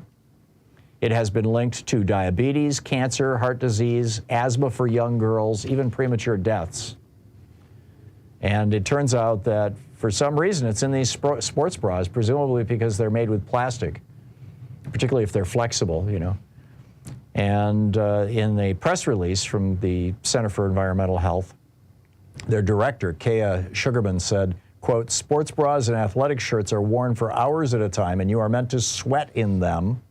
So it is concerning to be finding such high levels of BPA in our clothing. They note that BPA goes right through your skin. In fact, one of the major sources of BPA as a poison, as a toxin in our environment right now, are these cash register receipts, the thermal receipts, the one where they use heat to darken the letters rather than ink. The coating on that paper, and you can feel the coating, and that coating contains BPA. And they find really high levels of BPA among people who handle those, like, store checkout clerks, but just an individual exposure to it can get it into your bloodstream. And now it's in sports bras. I mean, it's like, okay, weird stuff. Anyhow, it being Anything Goes Friday, let's pick up your phone calls here. Mark in San Clemente, California. Hey, Mark, what's on your mind today? Hey, thank you for taking my call, Tom. I got an interesting thing here. Next, and the end of this month is the 2nd anniversary of Earth Day. Cool. Yeah, and I have the commemorative stamp ceremony that was in my hands right now. It's Wednesday the 11th at 11 a.m., October 28th, 1970, at the Western White House in San Clemente, California. I was in the band, so we were part of the ceremony. Whoa, how cool! Yeah, and so that day we got this program, and the preface is written by our old friend Richard Nixon, and it goes like this. The 1970s absolutely must be the years when America pays its debt to the past by reclaiming the purity of its air, its waters, and our living environment. It is literally now or never. Richard Nixon. Wow. This is Nixon after he tried to veto the EPA and realized he couldn't do it, and so decided to just sign on with it. And then he put Powell on the Supreme Court. That's right, Lewis Powell. Dismantle everything that was American, you know? Yep, 2 years later. Yep, I'm with you. Mark, thanks for that. Yeah, you're welcome. Thank you. Yep, good talking to you. And that must have been a hell of a thrill. Adele in Chicago. Hey, Adele, what's on your mind today? Hey, Tom, thanks for taking my call. I really want to thank you for being the first person to inform me about the truth of Medicare Advantage. So after I heard you share that, I Googled and I found a fantastic organization that I've been using for 2 years called Senior Savings Network by Christopher Westphal. And I Googled and I got my very first time, I got a video of him explaining exactly what you were sharing about Medicare Advantage and being a ripoff. Oh yeah, and I signed up for them. They are so fantastic. Their customer service is excellent. They take time with you. They will explain everything. I constantly toot their horn to anybody who is. How do they make their money? Are they selling something, or are they selling memberships, or what? I don't know how they make their money. I don't know. But I like their customer service. It didn't cost me a dime. And they really helped me make my choices the first year, and then I'm in my second year, and they helped me again. Choices of what?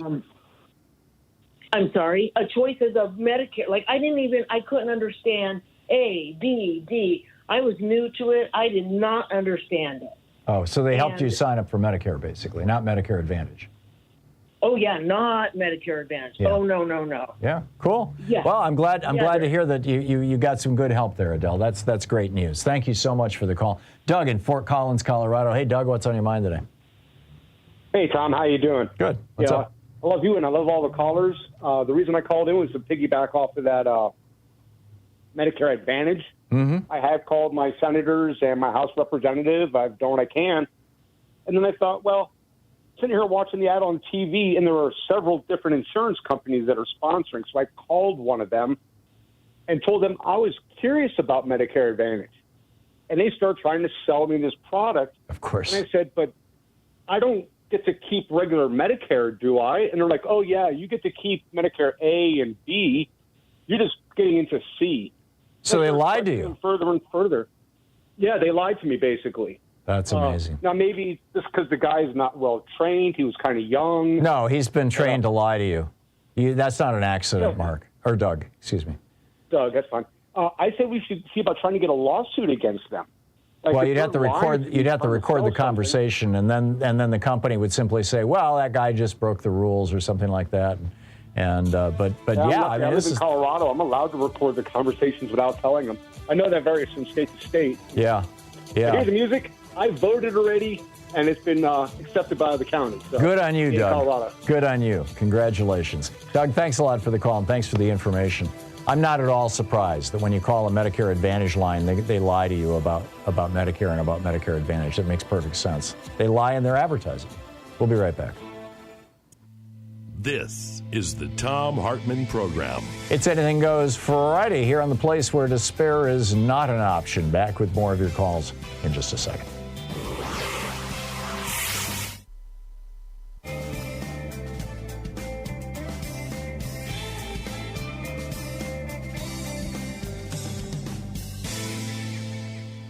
And welcome back. Jeff in Portland, Oregon, listening to us on X-Ray FM. Hey, Jeff, what's up? What's up?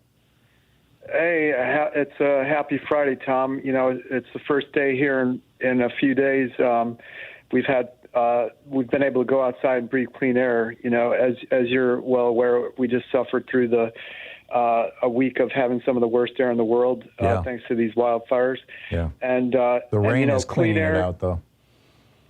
Well, yeah, it started to clean out with the winds last night, but you know, clean air, clean water, a climate conducive to life as we know it.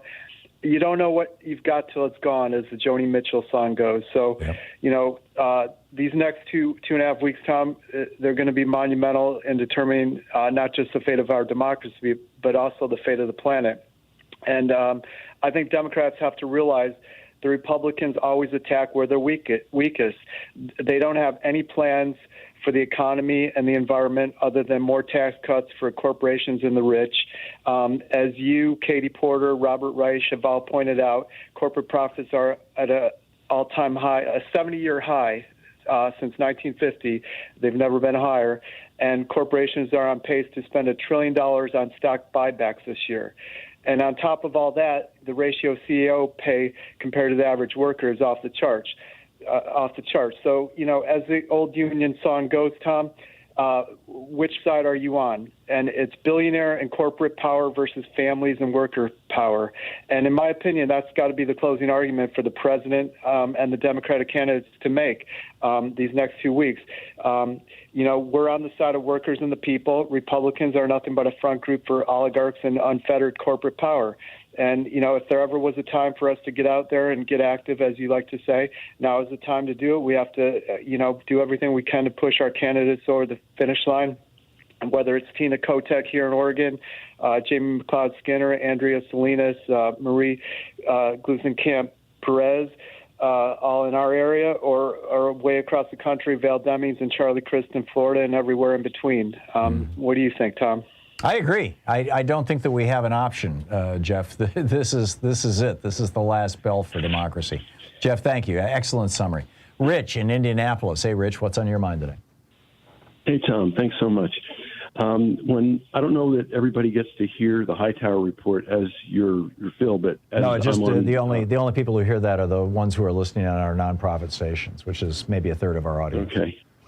Well, he was talking about media and how we were losing media, and that reminded me of a story about a local paper here that was called The Reporter, and I got to learn a whole bunch about our community pre-demolition of the Powell memo, and where it had gone after that as basically somebody from CIA, his name was Bert Servastis.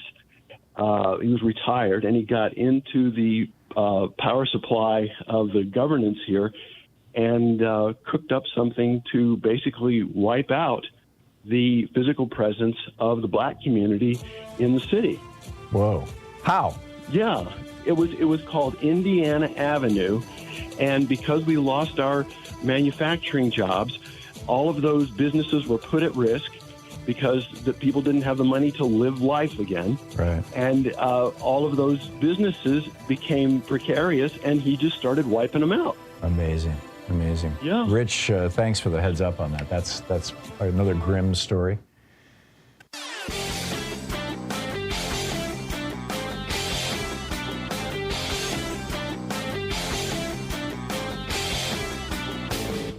Missed my opening rant today? It's usually published over at HartmannReport.com, where you can read it and share it with your friends for free. Check it out, HartmannReport.com. If you believe that someone is a billionaire without seeing their taxes, if you believe someone is a genius if they hide their college grades, if you believe someone is a great businessman if they bankrupted casinos, if you believe somebody is an irresistible ladies' man if they have to pay for sex or even accused of rape, if you believe somebody is a philanthropist, if their charity got shut down for fraud and their children had to go through mandatory training about how not to commit fraud with philanthropies, if you believe someone is a patriot, if they got out of the draft during a time of war by submitting phony dodgy x-rays showing bone spurs. If you believe someone is a Christian who doesn't go to church and doesn't know what 2 Thessalonians is, if you believe someone is an innocent man if they refuse to testify, well, you're not just gullible, you're a Trump supporter. I have a whole video about this over at thomhartmann.com. Check it out.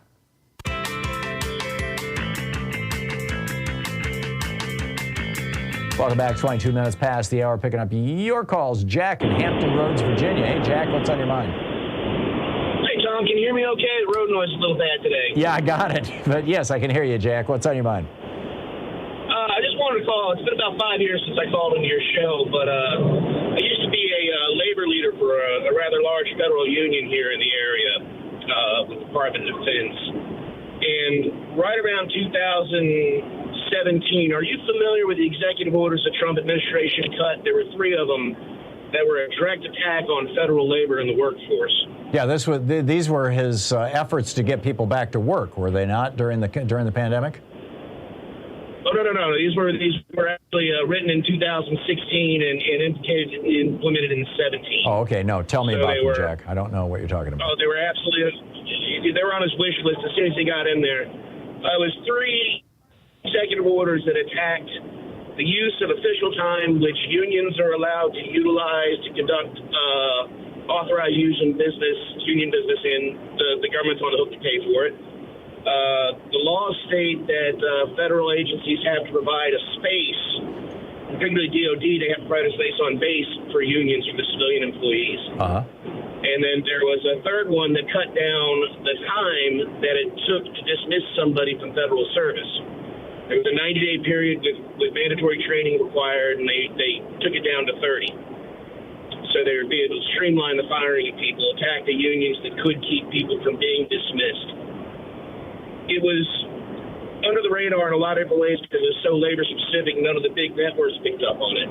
My larger problem with it is that it was an attempt to not just weaken the federal labor force, but take away the merit protection system, merit promotion system, and the mechanisms that employees had to protect themselves from cessation of the workforce. So what's the status of these executive orders, Jack? Well, all the federal unions went to the Biden campaign and said, you want our support, these are the first things that need to go. And I think within 60 days of him getting in office, he reversed all 3 of them. God bless him. The damage was done. Yeah, no, we appreciate it. The damage was done. There was a lot of contract renegotiations that had to codify these executive orders. I believe they were told they need to renegotiate, but a lot of federal agencies are dragging their feet on it to get these reversed. But the larger trend was, I'm glad that he lost he lost after his first term, because what was going to happen was there was going to be a case where, are you familiar with the spoils systems for federal employment back in the day? Yeah. You were a political supporter, you got a federal job. That's right. Well, that was the whole point of civil service, was to outlaw that. That was the merit promotion system. Yeah, the civil service laws, they did that. I think that we need to be cognizant of what happens and aware that this will be something that they're going to do again. And it doesn't really matter. Whoever gets in the office, if they're Republican, this will be something they will try again. And they will keep doing it until it sticks. And once the unions are gone, the only place that has a large union presence is federal employees anymore. Yeah. And once they get rid of it, you don't have any protections to doing the right thing. If you get an office that wants you to do something, you have nobody to go to. If your office tells you to slow roll transferring weapons to Ukraine because that's what the big boss wants, despite Congress voting for it, you say no. You know, there's no protections anymore. It's the type of thing like that I worry about we're headed to. Not just at a federal level, but you read the Federalist article that came out talking about basically we can't shrink government anymore, so we just want to take it over. Right. And it was basically a call for fascism. Yeah. No, I totally get it. Jack, thanks for flagging that for us. I was unaware of it. And, you know, this is the continual battle between the Republican Party and working class people. The Republican Party represents the interests of the billionaires, the oligarchs, and the giant corporations, period, full stop. And everything that they do, even when they're talking about, you know, crime or morality, it's just to get more votes so they can do more tax cuts. You're listening to the Thom Hartmann Program. Call 202-808-9925. Right back with more of your calls at Anything Goes Friday in just a few minutes.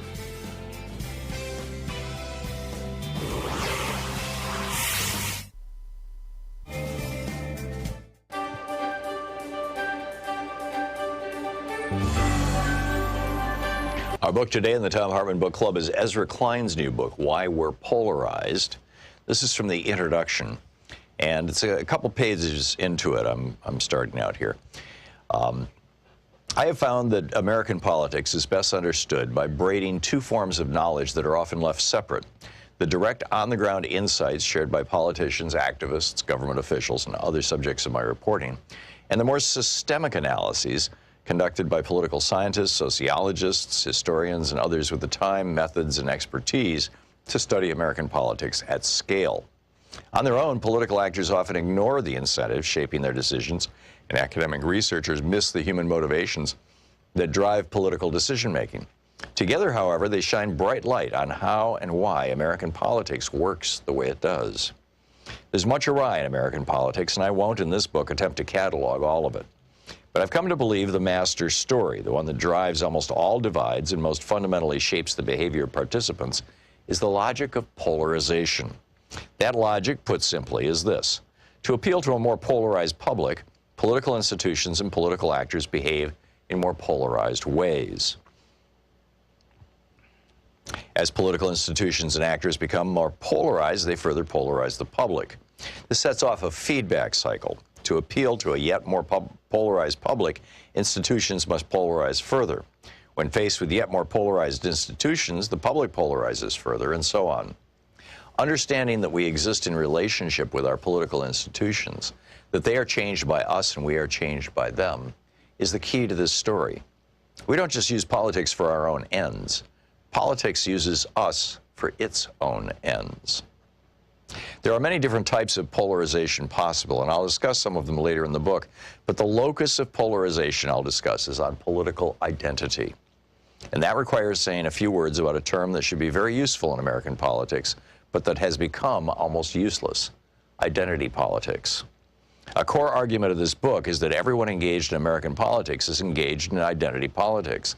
This is not an insult, and it's not controversial. We form and fold identities constantly, naturally. Identity is present in politics in the way gravity, evolution, or cognition is present in politics. That is to say, it is omnipresent in politics because it is omnipresent in us. There is no way to read the literature on how humans form and protect their personal and group identities, literature I will survey in this book, and believe that any of us is immune. It runs so deep in our psyches, so activated so easily by even weak cues and distant threats, that it is impossible to speak seriously about how we engage with one another without discussing how our identities shape that engagement. Unfortunately, the term identity politics has been weaponized. It is most often used by speakers to describe politics as practiced by members of historically marginalized groups.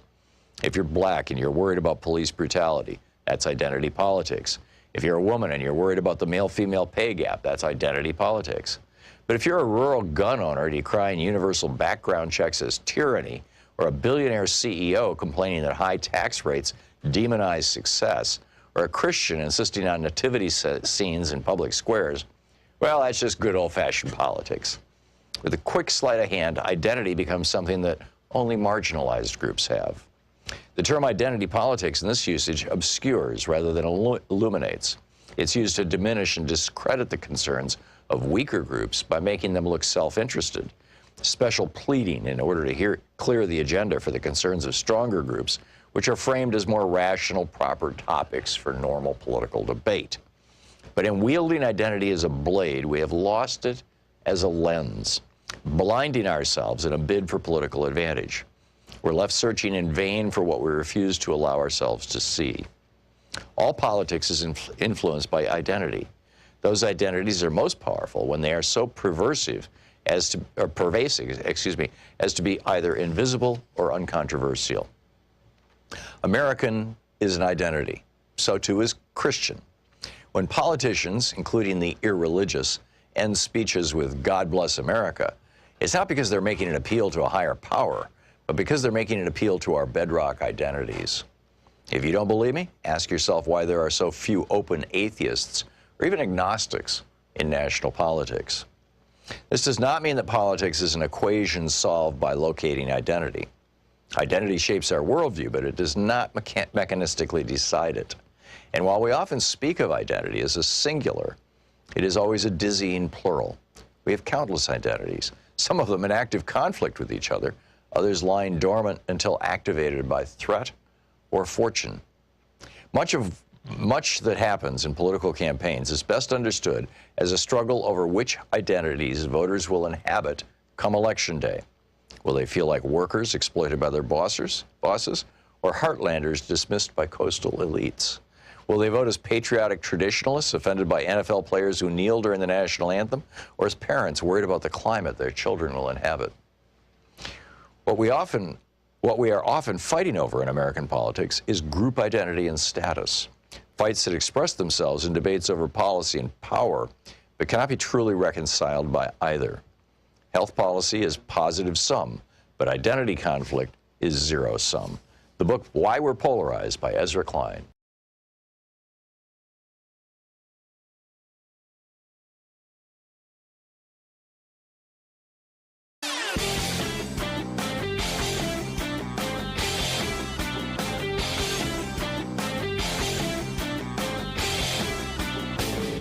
Our 1-hour free podcast recaps our show, and it's available wherever fine podcasts are found. And we have the full 3-hour podcast available over at thomhartmann.com if you want to really support our program. Welcome back to the last half hour of our program this week. Picking up your calls on Anything Goes Friday. Phil in Albuquerque, New Mexico. Hey, Phil, what's on your mind today? Oh, hi, Tom. Thanks for taking my call. I just wanted to mention, you were talking about corporate profits, and you're right on about that, and particularly the oil and gas companies. And the airlines. What is rarely ever mentioned is the price of diesel. The price of diesel is like $1.50 higher than the price of regular gasoline. And I remember back in the 70s, we bought a diesel Volvo because diesel was like half the cost of gasoline. Do you think this has anything to do with the Saudis buying America's largest refinery down in Port Arthur, Texas? Do they make diesel down there? Is this market manipulation? Yeah. I think it's a question that needs to be asked. I owned a diesel Volkswagen, one of those that ended up being recalled because of their emissions flaw. But at that time, diesel was 25 cents more expensive than gasoline. Now it's $1.50. How does that affect truckers? Everything that moves by truck. Yeah. I just find it fascinating that, the price of gasoline, yeah, okay, it's an irritant. But for truckers, it must be just, must be incredibly difficult. Yeah. So anyway, that's just my thought. Why it's the way it is, I suspect it's just oil companies doing what oil companies do. I guess I'm guessing too, and I'm guessing it has to do with refining capacity, but I don't know. Maybe. What I do know is that we're exporting almost a third of all the oil that we drill in the United States. There is no oil shortage here, except the fact that we're exporting it down to Brazil to help out Bolsonaro, so he'll keep his oil prices and gas prices low, which is insane. Phil, it's a great question. Maybe somebody will call and know the answer to it. Thank you for the call. Egon in Lancaster, Pennsylvania. Hey, Egon, what's on your mind today? Hi. Hey, I went to see the movie that's not doing too well, Amsterdam. And do you see it? Is it in theaters? Because a friend of mine really strongly recommended it to me, and I couldn't figure out how to see it. Oh, yeah. Well, I got to see it last night. And by the way, going back all the way to 1934, when Smedley Butler, the general war hero, exposed a business plot to overthrow the president of the United States at that time, FDR. This movie was a kind of a fictionalization, partly factual depiction of all these events. It was actually done in a kind of a comic way because they had great writers, I guess. And it is something everyone should see because it's this part of history where, Republicans and businessmen were trying to overthrow and set up a fascist dictatorship, literally. Right. I mean, I know. Did you see this in a theater, Egon? Yes, I did. Okay, so I need to look at theater listings for this movie, Amsterdam. Why is it called Amsterdam? Well, that's the fictional part of the whole story. So they just, that Butler was a war hero general, and he had tremendous admiration and respect for war vets.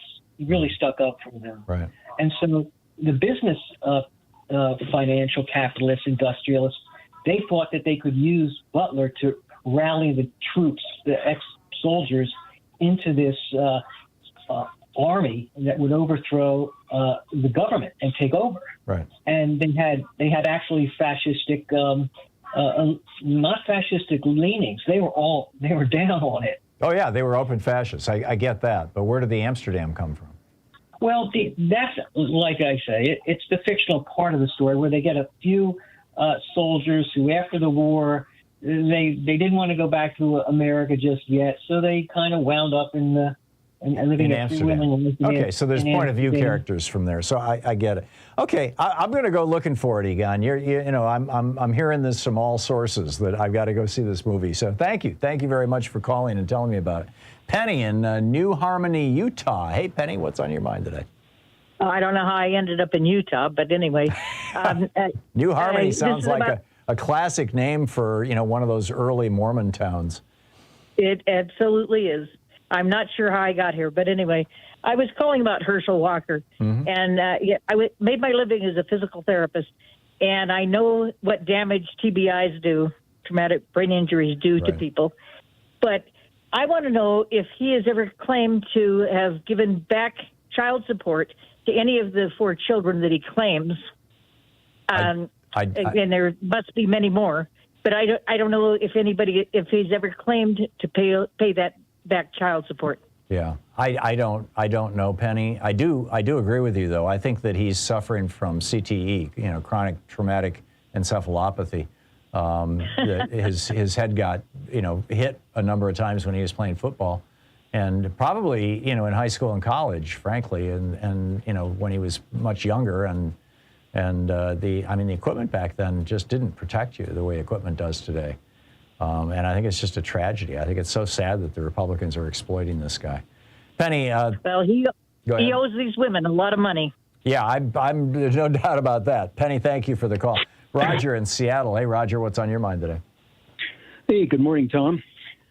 Just received the official VA newsletter in the mail yesterday. Mm-hmm. It's the official news from VA Puget Sound Healthcare System. And the newsletter on page 2 has a thing on their policy for abortion, which I thought was good news. Maybe not great, but it's good news.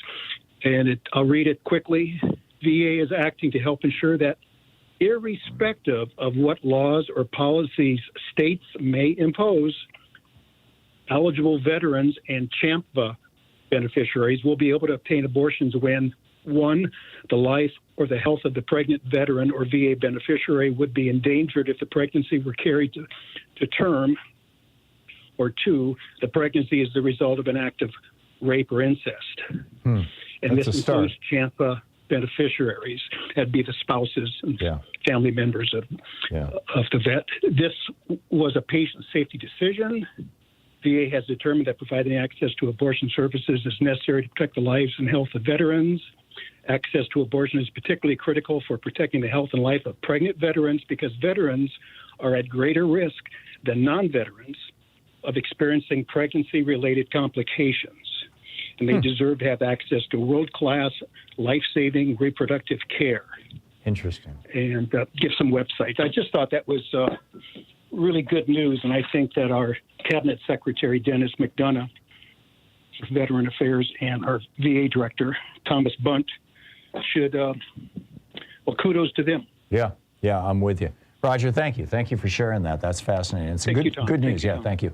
Tom in Madison, Wisconsin. Hey, Tom, what's on your mind today? Hey, I'm usually listening to you on the Devil's Advocates, but I'm driving through Chicago and listening to you on WCPT today. Cool.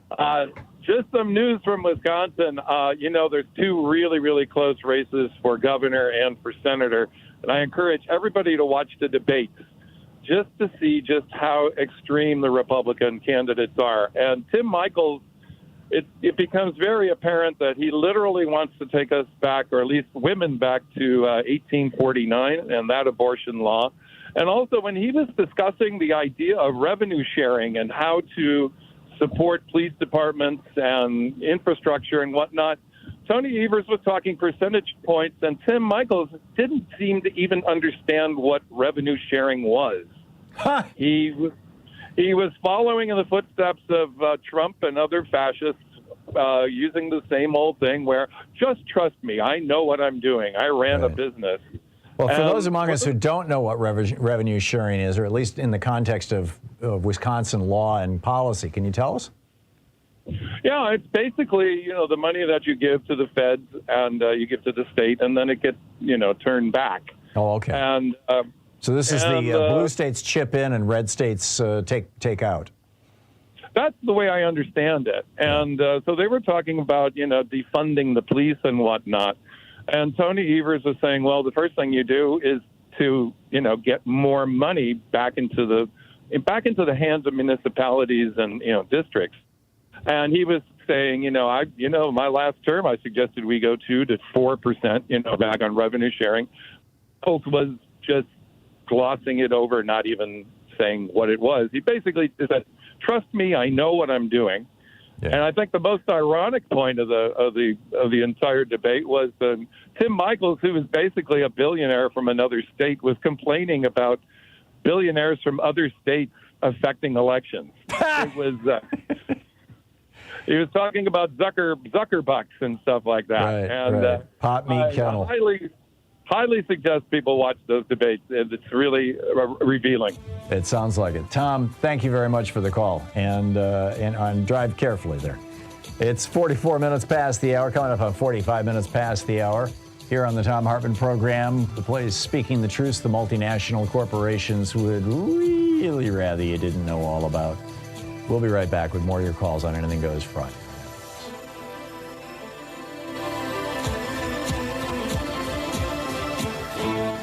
You're listening to Thom Hartmann. Visit ThomHartmann.com for audio and video archive. Taking back the mainstream media 3 hours a day, 5 days a week, right here.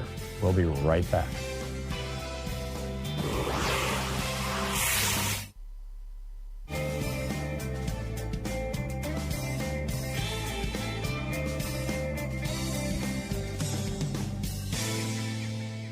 And welcome back. Sandra in Newberg, Oregon. Hey, Sandra, what's on your mind today?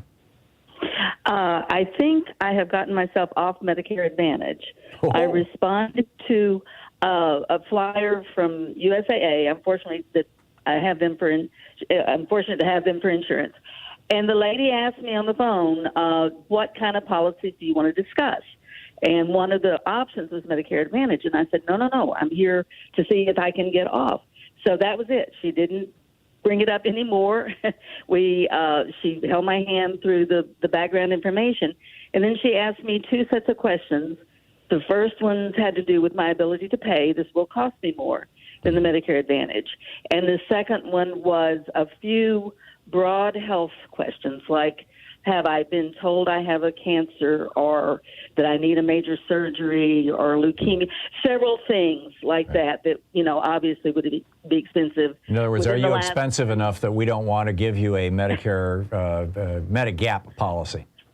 Exactly. But I fortunately passed all that. The other interesting thing was, have you smoked even one cigarette in the last year? And I could honestly say, no, I have not. I've never smoked. So you switched over from Medicare Advantage to Medigap, right? I believe I did. My application was accepted, and I think it's tentative only because I think they have to verify the information I gave. You need to double check this with Medicare, with Centers for Medicare Services. I won't.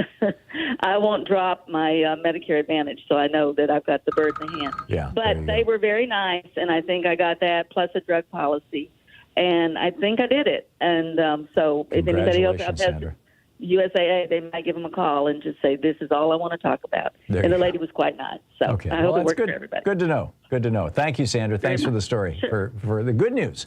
Phyllis in Denver, Colorado. Hey, Phyllis, what's on your mind today? Well, it's also about Medicare, and this is about ARP. ARP put an article. You're talking about AARP? Yeah, Okay. Yes.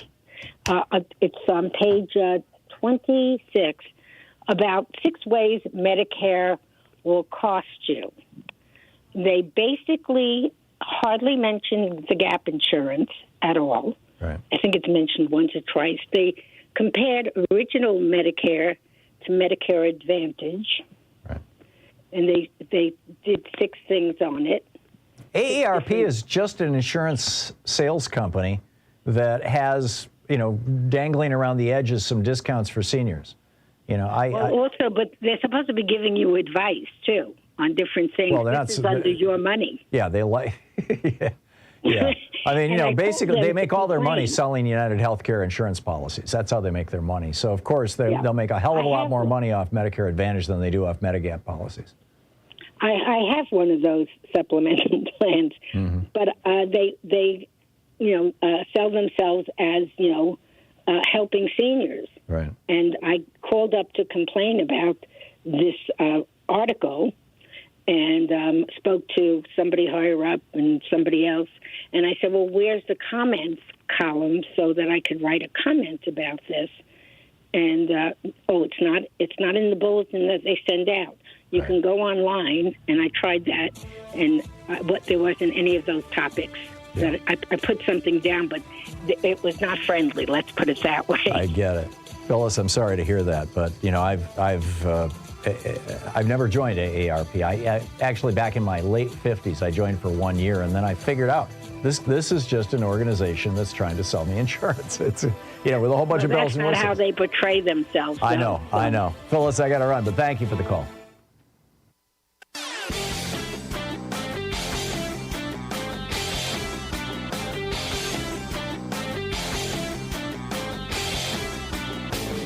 Hey, I have a new book out. It's called The Hidden History of Neoliberalism, How Reaganism Gutted America and How to Restore Its Greatness. Greg Palast calls it a hand grenade of a book. You can pick it up wherever fine books are available. Tag you're it. Our phrase for the day is narcissistic collapse. This is what happens when a person like Donald Trump with severe narcissistic personality disorder can no longer maintain the facade of their own greatness. When the lies that they have used to build this facade begin to disintegrate, they either implode, typically through drugs or alcohol or other kind of semi-suicidal behavior or even suicide itself. They typically either implode or, more frequently, they explode. They start blaming everybody around them or whatever institutions they can to deny that the collapse is their own fault. They cannot accept the blame. It's part of their narcissistic personality disorder. And instead, they go after the institutions or the people who are pointing out their failure. In the case of Donald Trump, going after the FBI, going after the courts. Look out. This is going to get really, really ugly. I've got a whole long video about it over at thomhartmann.com. Check it out.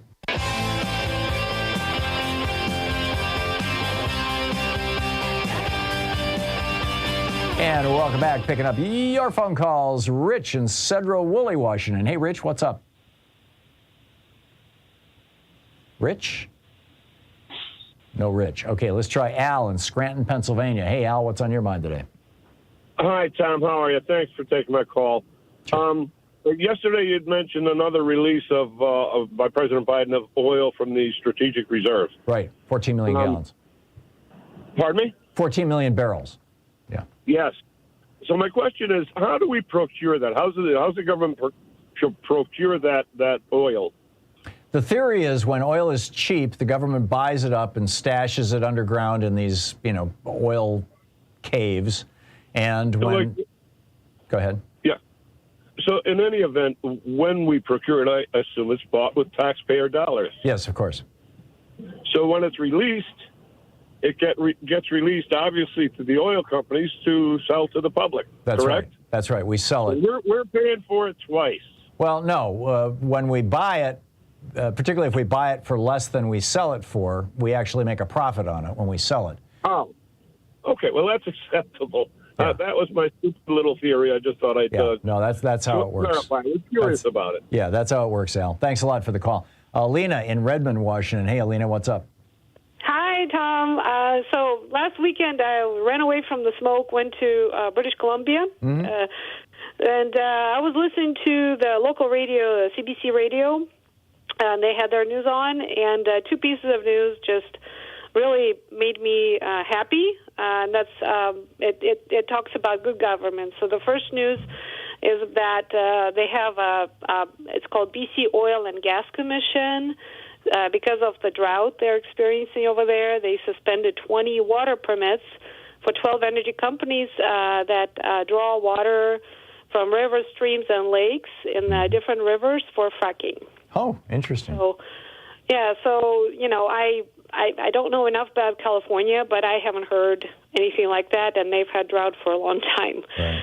So that's what I'm talking about, good government. And the other news is that they found out that the majority of drug overdoses in the province occur in public bathrooms. So they say they're going to put these naloxone kits, right? And then they'll also make the stall doors open from the outside to save a person. So you can get in and save somebody if they overdose. That is great. That is great. Yeah, Alina, thank you. That's good government. That's what we're fighting for here. Get out, people. There you go. Go volunteer, give money. Government for the people. Amen. Alina, thank you very much for that. Andrew in Albany, New York. Hey, Andrew, what's on your mind today? I just want to let you know that the executive producer of that movie Amsterdam is Arnold Milken, and he is a known Israeli weapons trafficker and helped the apartheid South African government stay in power by laundering money through his movies. Oh, you God. Well, sometimes bad people do good things, but okay, thanks a lot for the heads up, Andrew. Kathy in Green Bay, Wisconsin. Hey, Kathy, what's on your mind? I just wanted to say that the caller, a couple of callers ago, didn't quite get right revenue sharing in Wisconsin. It doesn't have anything to do with blue states giving more and red states getting less. It has it's within the state. So Wisconsin collects taxes. It gets money from the feds. It sells fishing licenses. Wherever it gets its revenue, it then distributes it to villages, cities, counties. And part of the reason is to try and equalize payments so that property taxes aren't unreasonably high in one place. So the revenue sharing is the state government collecting revenues from taxes and everything else they do, and then distributing parts of that to local towns and communities, counties. That's my understanding. Yeah, that makes a lot more sense. There's dozens of different kinds of and forms of revenue sharing in lots of different contexts, and I just I didn't know what he was talking about. Thank you for that. I appreciate the info. I don't know a lot about it myself, and it's a difficult concept. No, I get it. I think your explanation was very good. Thank you, Kathy. Dick in Marion, Illinois. Hey, Dick, what's on your mind today? Yeah, I wonder why, with regard to women's rights, a not more proactive approach might be tried rather than doing it from a reactive standpoint with regard to women's rights and their rights of for example, bodyhood. What I have proposed is an idea, I think, that would be holding men accountable. I call it a ball breaker buster law, in which if a man is guilty of incest, it is basically he's made into a eunuch. If you're guilty of rape, same thing. After 2 tries, do the same. Yeah. And I think I don't think somebody should even have to be convicted twice. But castration is something that has a long history. The more recent version is chemical castration, which can be temporary. But that's pretty radical stuff. Anyhow, special thanks to Louise Hartman, Sean Taylor, Nate Atwell, Jamie Holly, Joyce the Hammer, Nance, Nigel Peacock, Sue Nethercutt, Patrick Hoyt, Geraldine Halbert, Ron Hartenbaum, Chase Spross, Nicholas Miller, Pat Sweeney, Jay LeBlanc, Al Rhythm, Connor Arroyo, and Carna Verdi, all the folks who work on this program to help bring it to you and help support me in the work that I'm doing here. And thank you for reaching out to our radio and television stations and letting them know that you're listening or watching, and reaching out to our sponsors, too, for our commercial stations. Thank you. We'll see you next week. Have a great weekend. Get out there, get active, tag, you're it. You've been listening to Thom Hartmann. For audio and video archives, visit thomhartmann.com. In addition to bringing you the Thom Hartmann Program here on Free Speech TV and Video Media Online, we also have a whole set of ways you can interact with us and tools you can use to spread the word about the importance of democracy and the threats to it in our republic. First, there's your daily homework. Sue Nethercutt puts together a daily email newsletter that has a link to every story I discuss on the air, so you can find my sources and you can share them with your friends. It's free and you can sign up at thomhartmann.com. Second, I publish my daily take every day over at the hartmannreport.com website. That's also free if you want the daily 5 days a week rant in your inbox. No ads either. Third, we have the podcasts. There's the free 1-hour version of our daily show that's advertising supported. You can find that wherever you get your podcasts normally. And then there's also the podcast of the entire 3-hour show with no advertisements, and that's available by subscription over at thomhartmann.com. So check them all out at thomhartmann.com and hartmannreport.com.